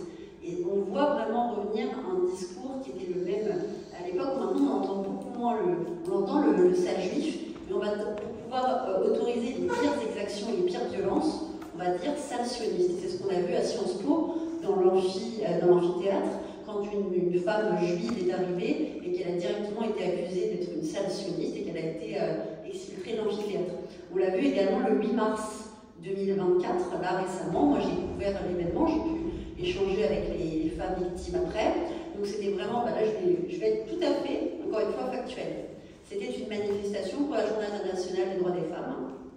Il y a deux collectifs, les collectifs Nous Vivrons et No Silence, qui sont des collectifs féministes, qui justement ont demandé à participer, ont demandé l'autorisation à venir à la manifestation. Ils ont bien dit, nous ne viendrons pas avec des drapeaux israéliens, c'est pas une question d'Israël, c'est plus une question des femmes qui se sont faites violer, torturées, tuées, même des femmes encore en otage, juste des femmes en otage encore aujourd'hui depuis le 7 octobre. Donc elles sont venues, elles n'étaient que des femmes, et elles ont dit, nous on vient vraiment dans un hommage envers toutes les victimes, en fait des victimes partout dans le monde. Il y avait aussi les femmes azadies qui parlaient justement de ce qui se passe en Iran avec l'Ebola. Et donc elles se sont présentées, et ce qui s'est passé, c'est que par leur simple présence, alors même qu'elles n'avaient aucun discours pro-israélien, et juste parce qu'elles étaient juives et qu'elles parlaient de femmes juives mutilées, elles ont été, donc on leur a jeté des bouteilles dessus, on leur a craché dessus, on les a poussées, on les a frappées. Heureusement, elles avaient un service d'ordre pour les protéger un minimum, mais elles ont fini par être exfiltrées de la manifestation, alors même qu'elles n'avaient aucun discours pro-israélien. C'est pour ça que tout à l'heure, quand je vois des dames qui partent, aucune question, je suis en train de parler je ne vais pas dans la racine du conflit parce que c'est pas en plus ma spécialité. Moi, je ne suis pas spécialiste du Moyen-Orient. Je vous parle juste de ce qui se passe en France aujourd'hui et comment des accusations de sionisme viennent à faire agresser et violenter, et même plus, des personnes qui sont juives ou supposées juives. Parce que moi, c'est mon cas. Hein. Depuis le 7 octobre, je ne suis pas du tout de confession juive. Depuis le 7 octobre, comme je couvre ces événements-là et que j'ai donné la parole en France à des personnes juives qui racontent un petit peu les violences qu'elles peuvent vivre, quand elles sont même au lycée, j'ai eu la chance d'interviewer une jeune fille de 16 ans, la chance pas pour elle malheureusement, qui a raconté l'antisémitisme qu'elle vit parce que ses camarades avaient appris qu'elle était juive. Et donc elle était directement de facto pour eux une sale sioniste. Et c'est ça que je veux juste montrer aujourd'hui, c'est les raccourcis qui sont en train de se faire et qui permettent les pires exactions. Et c'est ça que je viens de vous raconter justement. Bon, alors, moi je vais en savoir plus. Ce qui est une phrase banale, qui est même dénaturée, c'est de dire le jour d'après. Bon, alors imaginons que tous ces groupes-là, ils continuent leur travail de destruction de la société française. Ça peut passer effectivement par des tas de choses, ça peut être par la violence, ça peut être de dire qu'effectivement, comme tu l'as indiqué, même là, l'une des dernières cibles, c'était le film Mary Poppins de Walt Disney, où on a dû enlever un mot parce qu'il paraît qu'il était insultant pour la minorité, je crois, africaine, etc. C'est-à-dire qu'on est... alors, je ne sais pas si on est dans les nouveaux inquisiteurs, tu sais, à chaque fois je change le titre, mais j'ai envie de te dire qu'on est sûrement dans les nouveaux censeurs, les nouveaux intolérants, mais la question que je pose, c'est bon, tu vois, c'est un peu comme des gosses dans une cour de récréation, encore si c'était des gosses, c'est plus sympa, et qui veulent tout casser, et on a envie de dire que leur mouvement n'a absolument rien à voir avec tout ce que certains ont connu en 68, où on souhaitait que l'imagination soit au pouvoir. Là, c'est pas du tout l'imagination qui est au pouvoir. Alors, j'ai envie de te dire, bon, au-delà de dénoncer, mais ils veulent quoi? Ils veulent quoi de tous ces groupes? Qu'est-ce qu'ils proposent? Ce qu'ils proposent, c'est voilà, tout casser, arrêter avec cette république qui est donc fascisante, je reprends les propos, fascisante, raciste, et tout ce qui va avec. Alors aussi démanteler les forces de l'ordre. Moi je suis allée à une soirée anti-police où en fait, en plus dans une salle municipale, ils réfléchissaient comment tous ensemble de s'organiser sans les forces de l'ordre et en gros faire justice eux-mêmes par des groupes afin de ne pas, en gros, parce qu'ils nous expliquaient que faire appel aux forces de l'ordre, c'est peut-être créer des discriminations, créer des violences envers les personnes qui risquent d'être arrêtées et qui peuvent être justement violentées par une police raciste, fasciste, etc.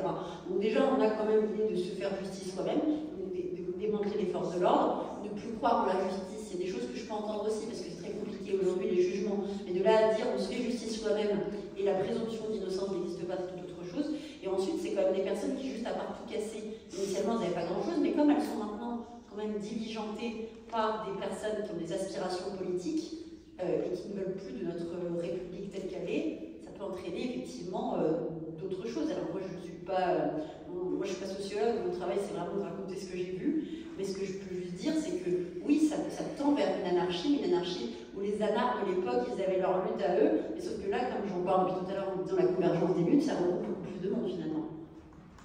Michael, une question? Oui, effectivement. Le terme inquisiteur renvoie inévitablement à la religion.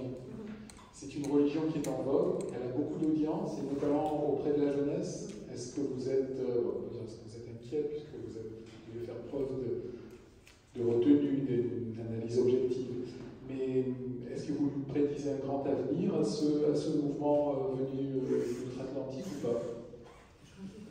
Le pourcentage, je rajouterai avec Michael, je complète un tout petit peu, le pourcentage de la population française qui adhère à ce genre de mouvement. Tu as dit 40 000 personnes pour la manifestation, mais de façon globale par rapport à la population. Là, c'était le sondage qu'a fait justement ma consoeur politologue, et elle a dit qu'il y a quand même un Français sur 5, donc 35% des Français qui adhèrent à des idées dites woke, parmi lesquelles, comme je vous disais, la censure d'œuvres jugées offensantes, les réunions en mixité choisie, et on a encore pléthore d'autres exemples qu'elle a recensés dans son ouvrage. Je ne vais pas le déflorer. Toutefois, dire que l'on est d'accord avec certains postulats ne fait pas de vous un militant, parce que là, il y a l'acte qui est différent. Se rendre à des manifestations ne fait pas de vous une personne qui s'engage dans les luttes, et ainsi de suite, et ainsi de suite. Moi, j'ai vu 40 000 personnes à Paris, j'ai vu à Rennes 2500 ou 3000 personnes à des manifestations. Et alors, je vais reprendre les questions. Quand on parle de... Alors, moi, je ne suis pas inquiète. Je suis pas inquiète. Pourquoi? Parce que j'ai vu que ce sont quand même des groupes qui ne sont pas organisés du tout. C'est des groupes qui s'auto-dévorent un petit peu, même beaucoup, dans le sens où la femme blanche, hétérosexuelle, qui était opprimée, considérée comme dans la posture de victime et d'opprimée il y a quelques années, elle est aujourd'hui considérée comme privilégiée, elle a tout trop le droit d'aller à tous les événements. Idem, vous prenez tout à l'heure l'exemple de ils appellent ça le white gay, donc le gay blanc, à l'image de M. Gabriel Attal, qui n'a plus le droit d'aller à beaucoup d'événements parce qu'il est considéré, comme je vous le disais, trop inclus, trop privilégié. Donc, voilà, oui, tout à fait, c'est du. Mais sauf que eux vont vous dire que c'est pas du racisme, c'est lutter contre le racisme. C'est un petit peu. C'est comme avec finalement l'affirmative action qui vient aussi d'outre-Atlantique, pour le multiculturalisme. On voit qu'il y a une inégalité et on veut la corriger en la remplaçant par une autre. Exactement, c'est tout à fait ça. Et alors je reprends les questions que vous m'aviez demandé, c'était donc du coup oui, une forme de religion. Alors on m'a demandé si plutôt qu'une religion, on me disait est-ce qu'il n'y a pas un côté sectaire. Encore une fois, vous avez compris comment je fonctionne, ça veut dire que je ne fais pas trop de... Je vous donne des faits. Les faits, qu'est-ce que c'est? Le propre d'une secte, c'est quoi? C'est qu'il est très très facile d'y rentrer, très difficile d'en sortir. On a exactement ce fait-là dans les luttes. Pourquoi? Puisque ce sont majoritairement des étudiants qui vont, grâce ou à cause de Parcoursup et de leur choix de l'université, être catapultés dans des villes où ils ne connaissent personne. Ils peuvent se refaire un réseau d'amis. Et ça passe par quoi? Par se dire, moi je m'engage. C'est vrai que voilà, les violences faites aux femmes, ça me parle. C'est mon cas moi aussi. Je suis très engagée dans la lutte contre les violences faites aux femmes, même si je reste journaliste. Et donc moi je veux m'engager et donc je me crée un réseau d'amis, sauf que je me rends compte quand même que je ne suis pas d'accord avec tout ce qui se passe. Si moi je veux lutter contre le racisme et contre les discriminations, je me rends compte qu'ils sont quand même très durs, parfois ils vont trop loin. Mais qu'est-ce qui se passe, c'est que je perds tout mon réseau d'amis, et c'est justement beaucoup de jeunes que j'ai interviewés qui disaient moi j'ai mis beaucoup de temps à me sortir de ces réseaux de lutte, parce que j'avais tellement d'amis, et du coup quand j'en sortais, j'étais considérée comme moi à mon tour l'oppresseur, la personne à abattre, et ainsi de suite par la balle, parce qu'on ne va pas au stade de la mort, mais il y a déjà eu des menaces quand même, des menaces de mort dans le militantisme. Et donc qu'est-ce qui se passe? C'est qu'on est là encore une fois dans le propre d'une secte, qui est de dire, ben voilà, très difficile d'en sortir, parce qu'on perd le noyau que l'on s'est créé et les idées vertueuses, en tout cas que l'on croit vertueuses, que l'on nous inculque. Alors, tu es une femme optimiste, on a eu la démonstration, puisque tu ne crois pas vraiment que le mouvement va se développer, mais question, le mouvement est parti des États-Unis, ici, parce qu'on est en France, on s'intéresse en France, mais qu'est-ce qui se passe, je dirais, en Europe, dans le monde entier? Est-ce qu'il y a une forme d'international wokisme? C'est chacun pour soi. Bah, on peut retrouver, là j'avoue que j'aurais un peu plus de mal, parce que je me suis concentrée vraiment sur la France. Je peux dire en tout cas oui, comme on l'a dit tout à l'heure, qu'il y a des discours qui se reprennent de partout et qui vont s'engager dans certains types de débats qui concernent d'autres pays. Après, le problème, c'est que, comme je le disais, c'est pas des gens qui sont très très organisés. Il y a quand même beaucoup de conflits dans les luttes. Il y a plein de collectifs qui s'entendent pas entre eux ou qui vont s'engueuler pour telle raison, parce que dans le cortège ils n'étaient pas bien placés, parce qu'on a mal mis leurs revendications, leurs pronoms, leur cause, leur genre en avant, et donc eux-mêmes ne se retrouvent pas dans les luttes. Il y a aussi beaucoup de questions politiques. Il y en a qui ne vont pas se reconnaître dans tel ou tel groupe politique, d'autres qui vont dire on parle avec tout le monde, et ainsi et d'autres, nous je ne veux pas qu'on parle avec telle ou telle personne. Enfin voilà, il y a vraiment, moi je trouve que ça va avec l'idée de dire que c'est qu'ils ont tellement de mal à être organisés, structurés, que les choses n'avancent pas comme ils aimeraient qu'elles avancent en fait. Et que c'est compliqué de détruire si facilement, très facilement nos démocraties. On est quand même beaucoup à ne pas penser comme eux. C'est ça aussi le souci, c'est qu'il y a une grosse majorité qui n'est pas d'accord, qui s'en fiche, mais qui est très silencieuse, et c'est une minorité très bruyante qui va tyranniser les autres et imposer leurs idées. Oui, mais il y a quand même un risque de contamination, peut-être dans le milieu universitaire, peut-être dans les médias, peut-être dans votre milieu. Alors, je voulais qu'on revienne sur certaines expériences, parce que, encore une fois, je dirais que l'immense mérite et le courage que tu as été d'aller sur le terrain, de prendre des risques. Et là, bon, je ne résiste pas au clin d'œil, c'est que Nora, qui donc est chargée du service d'ordre, vous avez vu, elle trie. Alors, elle a dû passer également un test, parce qu'on ne devait pas comme ça charger du service d'ordre. On lui pose la question, hein, pas comme ça. Oui. Non, attends, tu sais où je vais arriver. Mais on lui pose la question, bon, et tu as quoi comme formation? Et elle dit, j'ai fait du Krav Maga. Ils n'ont pas remarqué que c'était un truc israélien. donc il faudra leur faire une petite note de lecture. Mais moi, je reviens à ça. C'est-à-dire que, donc, tu es dans tous ces milieux. Et tu t'es dit, pour que mon enquête soit une véritable enquête, je vais aller dans des tas d'endroits. Donc, tu l'as dit un tout petit peu, tu es allé à l'université à Saint-Denis, où tu as vu des choses. Tu es également allé mener une enquête en région. Et donc, si tu me dis région, moi je comprends que c'est pas seulement les petits copains qui se réunissent, place de la Nation une fois par an. Donc ça veut dire que, tu vois, je te pousse, hein, on dirait qu'il y a comme une légère contamination un petit peu en région. Donc ma question est, est-ce que tu n'as pas le sentiment que dans cette société française, qui est en perte de repères, qui est en perte de valeurs, qui ne sait plus où elle va, qui se pose des tas de questions sur est-ce que je suis du côté de l'extrême droite ou de l'extrême gauche, etc. Est-ce qu'au fond, d'adhérer à ce mouvement qui te dit plus ou moins racisé comme tu meurs, est-ce que c'est pas un truc qui peut attirer énormément de gens? Oui, déjà il y a la tentation des extrêmes, et il y a des gens qui vous proposent de vous engager pour des causes qui sont louables, à savoir lutter contre le racisme, lutter contre toutes les discriminations, donc forcément ça peut attirer des gens. Mais ce que je vous dis, c'est qu'il a telle radicalité des luttes, elle ne prend pas sur du long terme. Et c'est ça le y a plein de gens, beaucoup de jeunes qui viennent pour se faire des amis parce qu'ils ont envie de se battre contre des discriminations et qui, quand ils se retrouvent dans des faits concrets de manifs, où ils voient des gens qui en agressent d'autres sous couvert de faire avancer la cause, qui voient dans des messages, et on l'a vu aussi après le 7 octobre en France, dans les messages, dans les luttes, il y a des divisions, parce qu'il y a des gens qui disent c'est pas normal qu'on dise ça quand même, ça va trop loin, là, les appels au meurtre des personnes, ça nous choque. Normalement, on est censé quand même lutter pour la paix, donc ça leur va pas. Donc en fait, l'idée c'est que oui, ça prend quand même en région, ça prend dans toutes les villes universitaires. J'ai pas fait toute la France, mais je suis allée à Rennes, à Dijon, je suis allée au Mans, j'ai échangé avec des gens à Angers. Voilà, il y a pas mal d'endroits où ça prend, mais c'est vraiment des endroits où il y a des campus universitaires et où les gens c'est des étudiants, donc ils ont forcément plus de temps de pouvoir s'engager parce que ça demande beaucoup de temps. Quand ils rentrent dans le monde du travail, c'est plus forcément la même chose, il n'y a plus les mêmes engagements. Et d'ailleurs, en termes si je dois faire une sorte de profil, on voit que c'est beaucoup de jeunes entre 17 et 18 ans et ça peut monter à 30-32 ans. Mais c'est vraiment ceux qui ont poussé dans des études tardives ou qui vont être...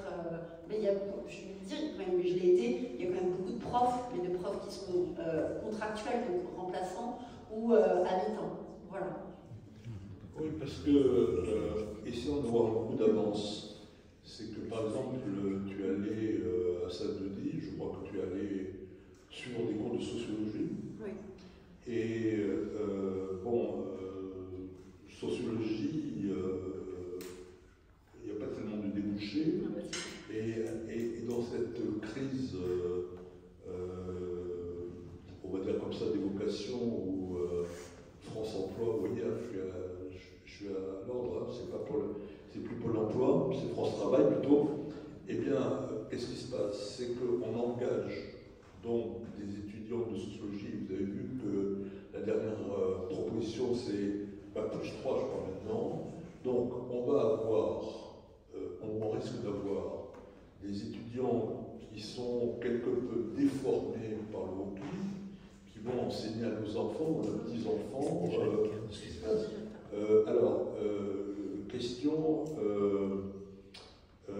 est-ce que, au-delà, je dirais, des messages extruteurs habituels, est-ce que le gouvernement est conscient de tout ça et est-ce qu'il fait quelque chose? Alors déjà, c'est important de le dire, oui, ça a déjà commencé là. Moi, je vais le dire aussi, quand j'étais à la fac, j'ai découvert par exemple qu'il y avait des masters. Je me suis dit, mais c'est quoi ces intitulés de master? C'était par exemple stratégie du désir queer et lesbien dans l'Espagne médiévale. Alors moi, je me disais, mais qu'est-ce qu'on fait avec un master en stratégie du désir queer et lesbien dans l'Espagne médiévale? Et du coup, effectivement, je me suis rendu compte que ça fait beaucoup de gens qui sont des profs contractuels. Et moi, j'ai été prof contractuelle pendant mes études de lettres et un petit peu après. Comme j'avais une licence et un M1 en lettres modernes, je donnais des cours de remplacement. Et justement, j'ai fait, c'est encore le cas, ce que j'ai fait d'enquête sur le sujet pour la...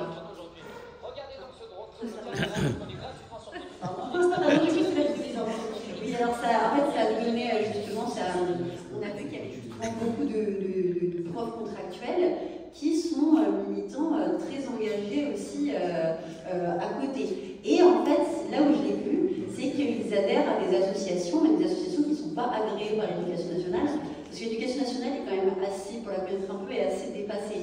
Son souhait, c'est pas forcément... c'est vraiment, il y a un discours qui est quand même républicain, qui est laïque. On voit bien que la laïcité, il y a des professeurs qui en meurent aujourd'hui en France. Voilà. Donc en fait, eux, c'est parce qu'il y a beaucoup moins de contrôle sur ce que peuvent penser les professeurs ou les personnes qui vont travailler au contact des élèves. Et je vous ferai réagir après, si vous voulez. Je vous passe le micro. Et comme il y a beaucoup moins de contrôle parce qu'il y a un besoin de profs, on se dit, écoute, voilà, on a fait un entretien, tu as une licence de stratégie de désir lesbien, machin, et du coup, lundi, nous, on a besoin d'un prof remplaçant, donc viens assurer des cours. Moi, c'est ce que j'ai eu, j'ai 10 minutes d'entretien, 10-15 minutes d'entretien, quelques endroits où je devais aller, j'étais remplaçante pour des profs professeur qui est en arrêt de travail. Donc en fait, oui, après les parents ils disent, mais je comprends pas pourquoi je vois apparaître le pronom Yel dans le cahier de ma fille en plein milieu du cours d'année, alors que normalement, il n'est pas censé être, on n'est pas censé enseigner l'écriture inclusive, en tout cas dans l'éducation nationale. Et pourquoi est-ce qu'elle apparaît comme ça? Et parce qu'on a des professeurs contractuels qui, justement, à côté de leurs études, leur master ou autres, vont prendre les cours et faire des remplacements. Est-ce que ça revient à ta question? Non, c'était ça, je suis désolée. Une toute petite question. Est-ce que finalement la solution, c'est pas le monde virtuel qui invite chacun à créer son avatar et qui permettra peut-être de brouiller les pistes? Non, alors là, moi j'ai des amis qui pousseraient des cris d'orfraie sur les questions de l'IA, donc je connais moins, mais je sais pas si c'est une bonne solution. Alors, je vais te poser une question très facile avant qu'on donne la parole à nos amis. 7 octobre 2023, est-ce que tu es inquiète pour l'avenir des Juifs en France? Juin 2027, élection présidentielle, est-ce que tu es inquiète pour la société française? Alors moi je suis très inquiète pour les Juifs en France, parce que là encore une fois c'est mon travail d'être sur le terrain et de recenser les actes antisémites qui sont en explosion. On a vu plus de 10% d'actes antisémites en France. Encore une fois, je ne suis pas en train de transposer ou de faire partir plein de gens en parlant d'un débat Israël-Palestine, pas du tout. Je vous dis juste, voilà ce qui se passe en France aujourd'hui. On a des juifs qui peuvent cacher le fait qu'ils sont juifs, enlever s'ils ont des mezouza, ben voilà, faut pas en avoir, faire attention, plus prendre des choses, plus prendre des Uber, comme ça, parce que ben, on a des noms après. Et dans les facultés, c'est de pire en pire, puisque comme je vous dis tout à l'heure, ça va très vite de dire si tu es juif, c'est donc que tu es sioniste, c'est donc que tu es d'extrême droite. Comme Netanyahou, donc par conséquent, si tu es d'extrême droite, et bah, tu dégages, parce que nous, les fachos, on n'en veut pas. Donc voilà, c'est des raccourcis tellement rapides qui créent tellement de violence en fait en France, et surtout dans les campus universitaires. Alors oui, moi j'ai très peur pour les Juifs en France, et en 2027, oui, parce que je pense qu'il y a une très belle série, pour ceux qui n'ont pas regardé, qui s'appelle La Fièvre, qui est sortie sur Canal+, qui est une série très universaliste, dans le sens où elle montre comment très facilement on peut être tenté d'aller vers la radicalité, vers des extrêmes quels qu'ils soient, en se disant bah ouais, mais en fait là aujourd'hui il y a une montée d'insécurité en France, les violences elles explosent, et moi bah, j'ai peur, et donc bah, je sais pas ce que je dois faire aujourd'hui. Et c'est pour ça que c'est vrai que si, alors vous avez la chance à Montpellier d'avoir quand même un maire, alors moi je connais pas sa politique, je suis sûre qu'il y a des choses qui vous énervent peut-être dans sa politique actuelle, mais en tout cas c'est quand même un maire qui a reçu le prix de la laïcité, moi j'étais quand il l'a reçu, et qui s'engage pour la question de la laïcité aujourd'hui. Et quand on voit aujourd'hui que bah,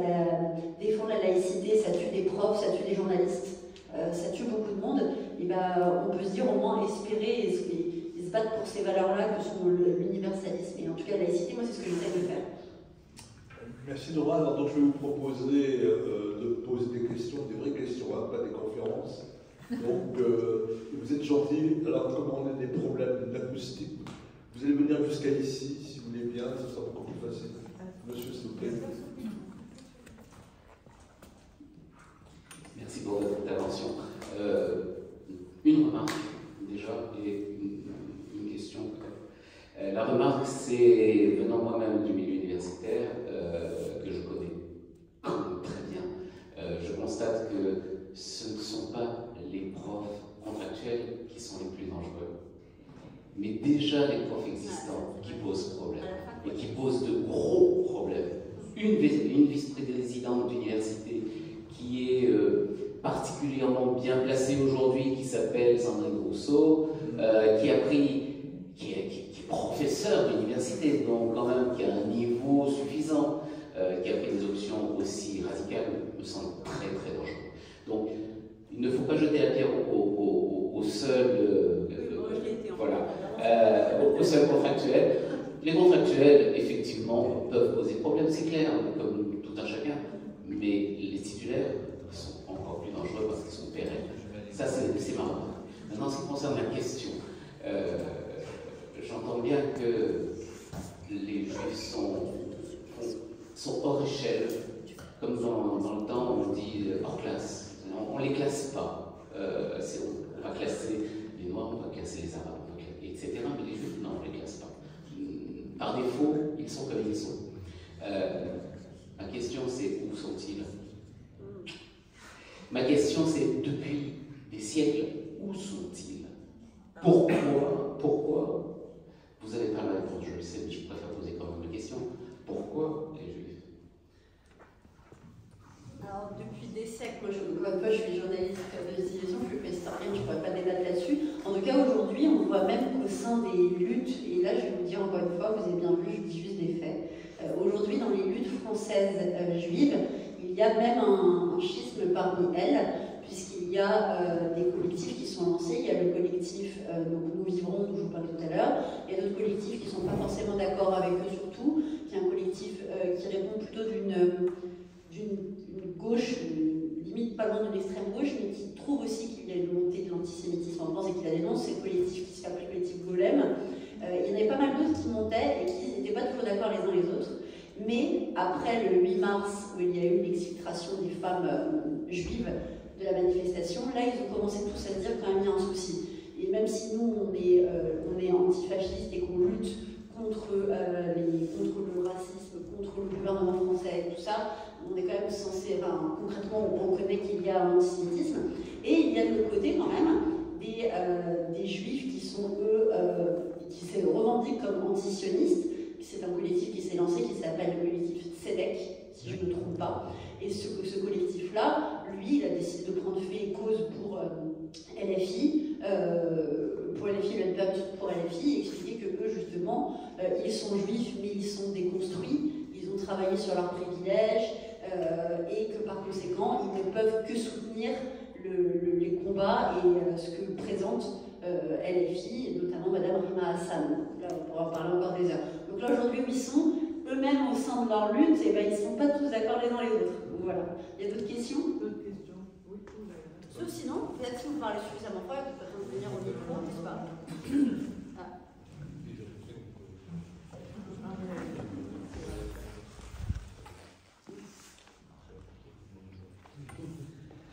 Merci beaucoup, madame, pour votre démarche, votre courage et votre courage, que j'ai lu attentivement. Donc, moi, j'ai une question très simple.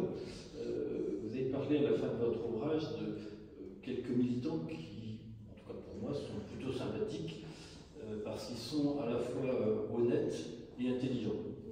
Donc, ma question, c'est finalement, dans l'échantillon que vous avez pu voir, c'est quoi la proportion de gens qui sont vraiment honnêtes, hein, c'est-à-dire qui on a le droit, on peut être honnête et bête, et puis c'est quoi la proportion de gens qui sont intelligents, c'est-à-dire qui savent faire la part des choses, entre quelque chose qui est idéologique, théorique, et puis regarder la situation pratique en face.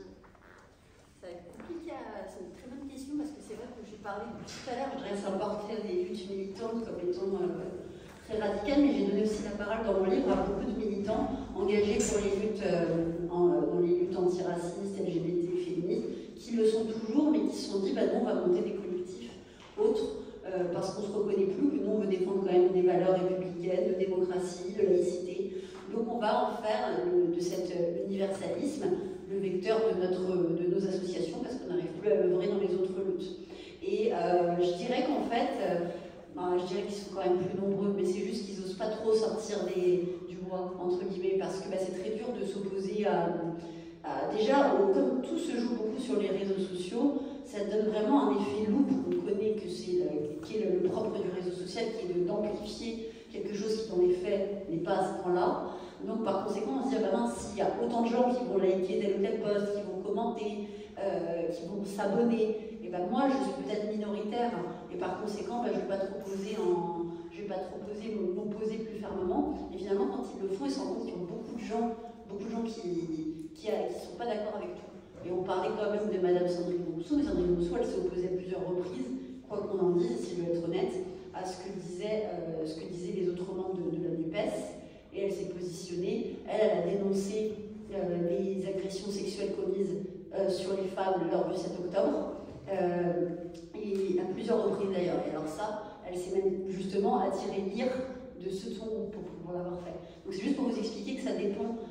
Là, je vous donne juste des faits, encore une fois. Donc en fait, ça dépend de plein de choses, et beaucoup de choses s'opposent et se jouent, et c'est pour ça qu'en fait, quand je vous dis qu'il y a une fracture des luttes, c'est que c'est vrai. Mais je pense que c'est une majorité de gens très sensés, mais qui pensent qu'ils sont une minorité, c'est ça le problème. Il y a d'autres questions, pardon. Oui.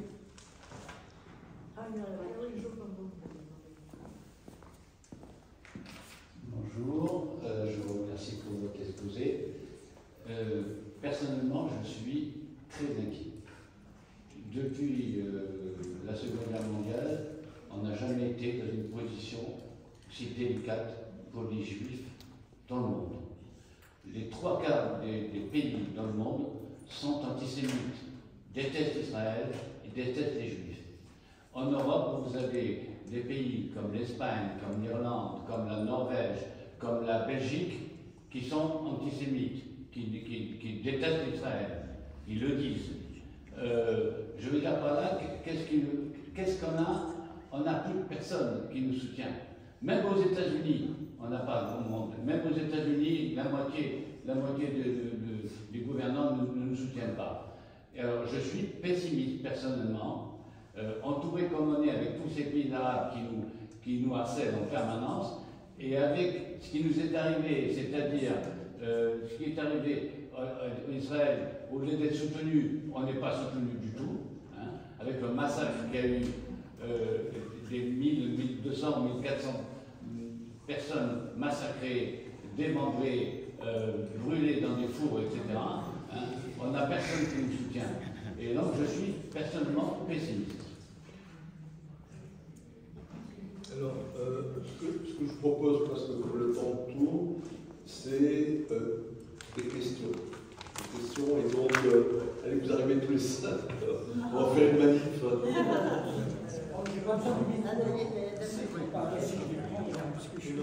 C'est plus facile, s'il vous plaît. Oui, merci. Merci pour votre ouvrage, votre enquête, presque sociologique, mais pas sociologique, plutôt journalistique. Et c'est une question plutôt pour Chaim, excusez-moi. Je n'ai pas très bien compris ton allusion aux étudiants en sociologie qui allaient pervertir nos enfants. Alors, je tiens beaucoup à ça parce que, bon, je ne suis pas sociologue moi-même, mais je vis dans un environnement où je connais un peu la sociologie et les différents courants sociologiques qui ont traversé l'Europe, l'Occident depuis 100-150 ans. Et dans la sociologie, me semble-t-il, il y a plusieurs courants très différents les uns des autres, hein, sans parler de Bourdieu et des autres grands sociologues. Il y a des sociologues de droite, des sociologues de gauche, etc. Et il me semble qu'en essentialisant les étudiants en sociologie qui vont, ou alors peut-être que j'ai mal compris, tu m'excuseras, vous m'excuserez, en essentialisant cette science en disant qu'ils allaient pervertir nos enfants, est-ce que je dois comprendre que vous n'aimez pas la sociologie, ou bien est-ce que vous assimilez la sociologie au wokisme, ou bien est-ce qu'il y a des choses que j'ai mal comprises? Bien, alors tu parles à un ancien professeur de sociologie. Oui, et donc quand les gens me demandaient, mais tu es prof de sociologie, mais qu'est-ce que tu enseignes? Et moi je leur disais, mais j'enseigne les sauces. C'est l'histoire de... parce que les gens ne savent pas ce que c'est la sociologie. En fait, je ne vais pas vous faire 14-18 en sociologie, mais la sociologie telle qu'elle est enseignée aujourd'hui n'a rien à voir avec les pères fondateurs qui étaient Durkheim et Mauss. Pas les... Hein, c'est l'autre. Et en fait, ce que j'ai voulu dire avec mes mots, et qui a été complété d'ailleurs par moi, c'est la chose suivante. C'est que si on est capable, aujourd'hui, de faire des mémoires ou des thèses sur des sujets aussi farfelus, ça veut dire qu'on est loin de ce que devrait être l'enseignement de la sociologie, qui est vraiment de réfléchir à l'évolution des sociétés, avec quelquefois, disons, une tangente qui est l'ethnologie. Hein. Là, je vous renvoie à Lévi-Strauss. Mais aujourd'hui, la sociologie est vraiment un endroit qui ne mène nulle part du point de vue professionnel. Et donc, comme on est en crise actuellement pour trouver des profs, donc on va dans ce vivier. Et comme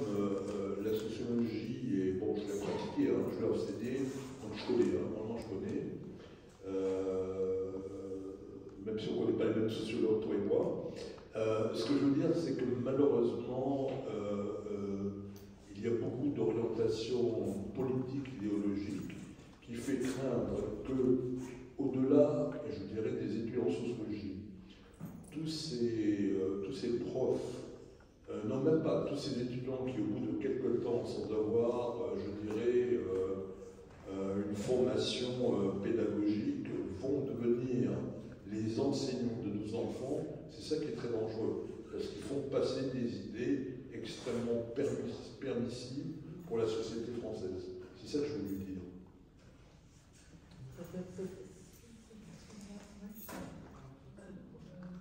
Bonsoir, c'est Nora, une question.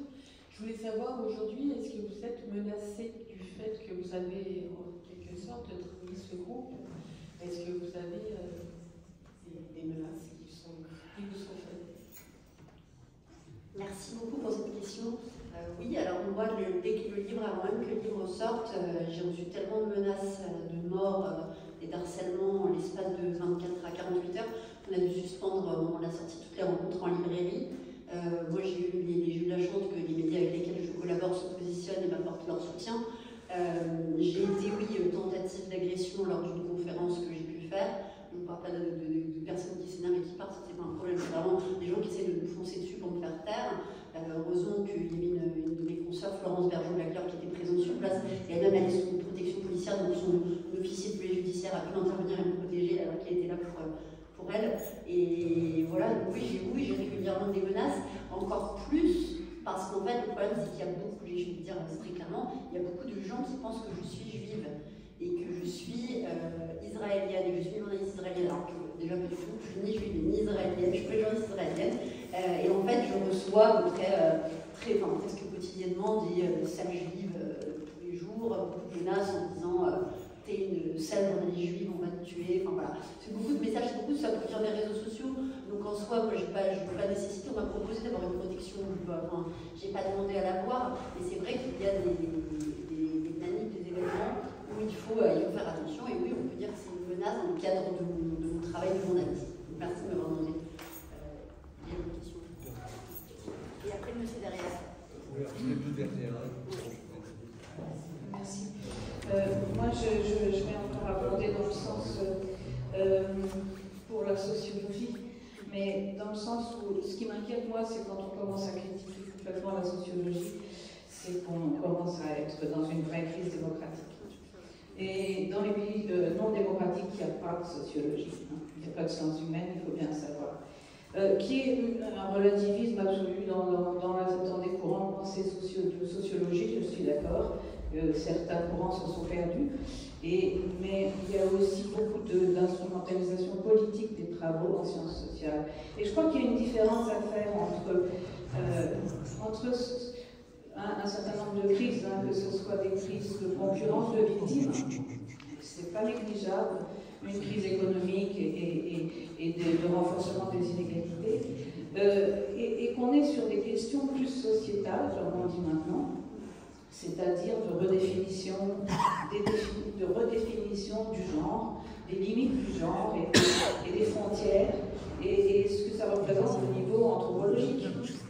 Et il faudrait le prendre comme ça, plutôt que de le reprendre comme une menace, et comme si c'était quelque chose qui fait peur, qui va faire peur. Et puis il y a aussi des questions sociales, qui sont, elles, des questions où là, moi, je me demande où est le sujet de la lutte politique dans ce dont on parle aujourd'hui, et est-ce que vous ne contribuez pas un petit peu à entretenir cette peur, en fin de compte, la peur en général d'ailleurs.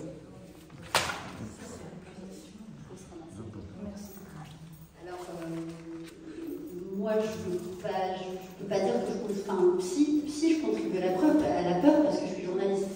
Donc, en fait, dès lors que l'on braque le faisceau sur quelque chose, qu'on décide de le montrer, on va forcément susciter de la peur. Et la peur, elle engendre beaucoup de choses. Toutefois, je ne peux pas dire, en fait, que j'ai quelque chose à voir avec une quelconque haine. Et c'est pour ça que d'ailleurs dans mon livre je fais témoigner beaucoup de gens qui de tout bord et de toute opinion décident de montrer ce qu'ils voient. Je me contente en fait finalement d'être en caméra cachée, de montrer ce qui se passe aujourd'hui en France. soucie aussi, c'est la grande question qui est de dire mais pourquoi tu travailles sur ces questions-là? Moi j'ai passé 1 an et je le raconte beaucoup plus dans le livre, je montre mon introspection, comment tout le long je me demande mais est-ce que je ne suis pas finalement le grand méchant de l'histoire? Est-ce que je ne suis pas finalement, est-ce qu'il ne faut pas une radicalité pour comment les choses elles avancent et que la lutte contre les discriminations elle avance?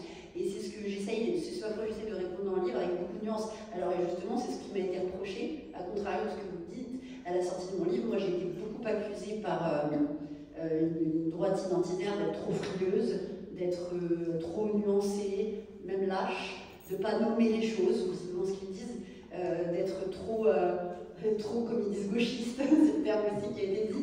Donc en fait, on m'a dit tout et son contraire. Il y a beaucoup de journalistes, des confrères de gauche qui m'ont dit c'est vrai que ton travail il est nuancé, tu n'es pas du tout discriminante, mais tu ne trouves pas que tu peux risquer d'être récupéré.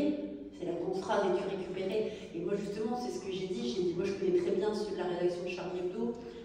Je peux vous dire qu'eux, ils ont quand même été accusés d'être récupérés par l'extrême droite et de faire le jeu de l'extrême droite. Ça a été le cas aussi pour la sœur de Samuel Paty, Michael Paty, que j'ai pu rencontrer, qui est accusée de faire le jeu. Et à chaque fois, en fait, on nous accuse de tellement de mots que c'est très dur aujourd'hui d'être un petit peu dans une rectitude et d'être dans un milieu. C'est très compliqué d'être dans un milieu. C'est ça que je recommande encore cette série qui est La Fièvre et qui le montre très bien. Voilà, il y a une dernière question. Monsieur Leport, depuis tout à l'heure, il vous demande la parole. Non, moi c'est la question sur, un petit peu sur, peut-être un peu de pessimisme, mais sur la convergence des luttes et sur l'intersectionnalité qui me paraît un peu contradictoire dans un mouvement qui est fondé sur les identités qui sont plus grosses que tout. C'est-à-dire que, et c'est l'élargissement de la base sociologique au fond de ces mouvements qui pose problème, parce que dès lors qu'on est effectivement fait profession de dénoncer, etc., d'être du côté des minorités, l'un de ces minorités, c'est qu'elles sont totalement antagonistes. C'est-à-dire qu'aujourd'hui, si vous avez un discours qui se rapproche effectivement des damnés de la terre musulmans, vous allez avoir un problème si vous voulez en même temps promouvoir le mouvement LGBT ou l'homosexualité. Si vous êtes dans des milieux, effectivement, il y a aussi des conflits entre maghrébins et entre noirs, y compris, c'est pas systématique, etc. Donc en fait, est-ce qu'il n'y a pas une impossibilité, vous avez pas de la radicalité, qui est un peu comme l'extrême gauche avant, c'était, voilà, dès qu'il y a un parti, il se divise parce qu'il y a des problèmes climatiques. Est-ce que là, c'est pas simplement des problèmes sociologiques, c'est-à-dire l'impossibilité, au fond, d'unifier ce qui est l'ambition d'intersectionnalité, d'avoir des nouveaux terres qui se réunissent, alors que, justement, l'universalité pouvait faire ça parce qu'il y avait beaucoup d'ouvriers, il y avait beaucoup, et là, c'est absolument impossible, puisqu'on rabat tout sur l'identité, or ces identités, elles sont mutuellement exclusives. Donc, au fond, est-ce que, et alors, je dirais que le principal danger, c'est peut-être que ces discours sont tellement insupportables pour la plupart des gens moyens, qui aiment bien beaucoup, etc., que finalement, ça donne des votes à l'extrême droite, parce que les gens ne supportent plus, effectivement, cette espèce de la folie qu'on peut voir, comme vous décrivez dans la manifestation. Oui, c'est tout à fait ça. Et d'ailleurs, justement, c'est pour ça que j'aime pas trop le terme woke. Je ne l'ai pas dit tout à l'heure, et moi je ne voulais pas qu'il soit dans le titre de mon livre. Les éditeurs l'ont mis dans le sous-titre, mais pas dans le titre. Parce que je me suis rendu compte qu'on calquait ce terme à tout va. Une personne gay devenait woke, une personne féminine devenait woke, une personne qui lutte contre le racisme devenait woke, et ainsi de suite, ainsi de suite. Et toute forme, ne serait-ce qu'une microscopique de progressisme, était accusée d'être woke. Et donc je me suis dit, comme c'est un terme qui devient un mot fourre-tout pour l'utilisateur et à travers, je voulais pas, et je l'emploie très peu. C'est pour ça que dès le début, je vous ai dit, ce sont des militants d'extrême gauche qui appartiennent à telle partie, et ça a été la plus concrète et dans les faits possibles, et c'est très dur. Et je suis tout à fait d'accord avec vous sur les questions d'intersectionnalité. On est à la fois dans une déconstruction et même une perte d'identité, et de l'autre côté, une revendication de l'identité. Et du coup, c'est très compliqué, surtout en plus quand on voit que c'est aussi le propre depuis toujours de toutes les luttes militantes, c'est que c'est beaucoup de jeunes qui sont en quête d'une identité, qui sont en train de se façonner la leur et se chercher, donc ça peut entraîner cette radicalité-là. Et justement, moi, ce qui me fait très peur, c'est ce que ça va entraîner de l'autre côté en me disant, et c'est pour ça que c'est ce que j'ai voulu montrer dans le livre, c'est que plus je tapais sur des collectifs très progressistes dont je montrais le racisme, je montrais les violences, et bien plus je lui disais, à contrario, je donnais la parole à plein de militants qui racontaient, eux, l'importance qu'ils ont eue et les rôles qu'ils ont joués dans les combats progressistes en France, pour justement montrer que c'est pas parce qu'on dit qu'on braque le faisceau sur un militantisme en disant qu'il y a une exigence, une pureté militante, que tous les militantismes sont bons à acheter, justement, et au contraire. Et justement, ils témoignent, ils sont plus plusieurs à témoigner dans toute la dernière partie du livre. Donc, pour ceux qui le souhaitent lire, le livre. Voilà. Alors, merci Dora pour la richesse de tout ce que tu nous as dit. Je vais proposer à Michael Yankou et à Michel Lachoussan de conclure, d'avoir le mot de la fin. Alors peut-être Michael.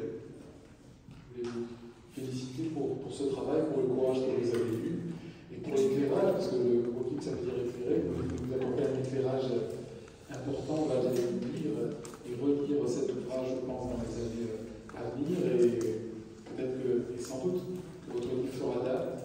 Je vous remercie d'être venu avec Raïm Musican, l'Institut Maïmonide et le Centre culturel juif vous sont acquis, et nous espérons vous avoir dans un futur proche. Et remercier à nouveau Michel de cette collaboration, de cette convergence des luttes culturelles.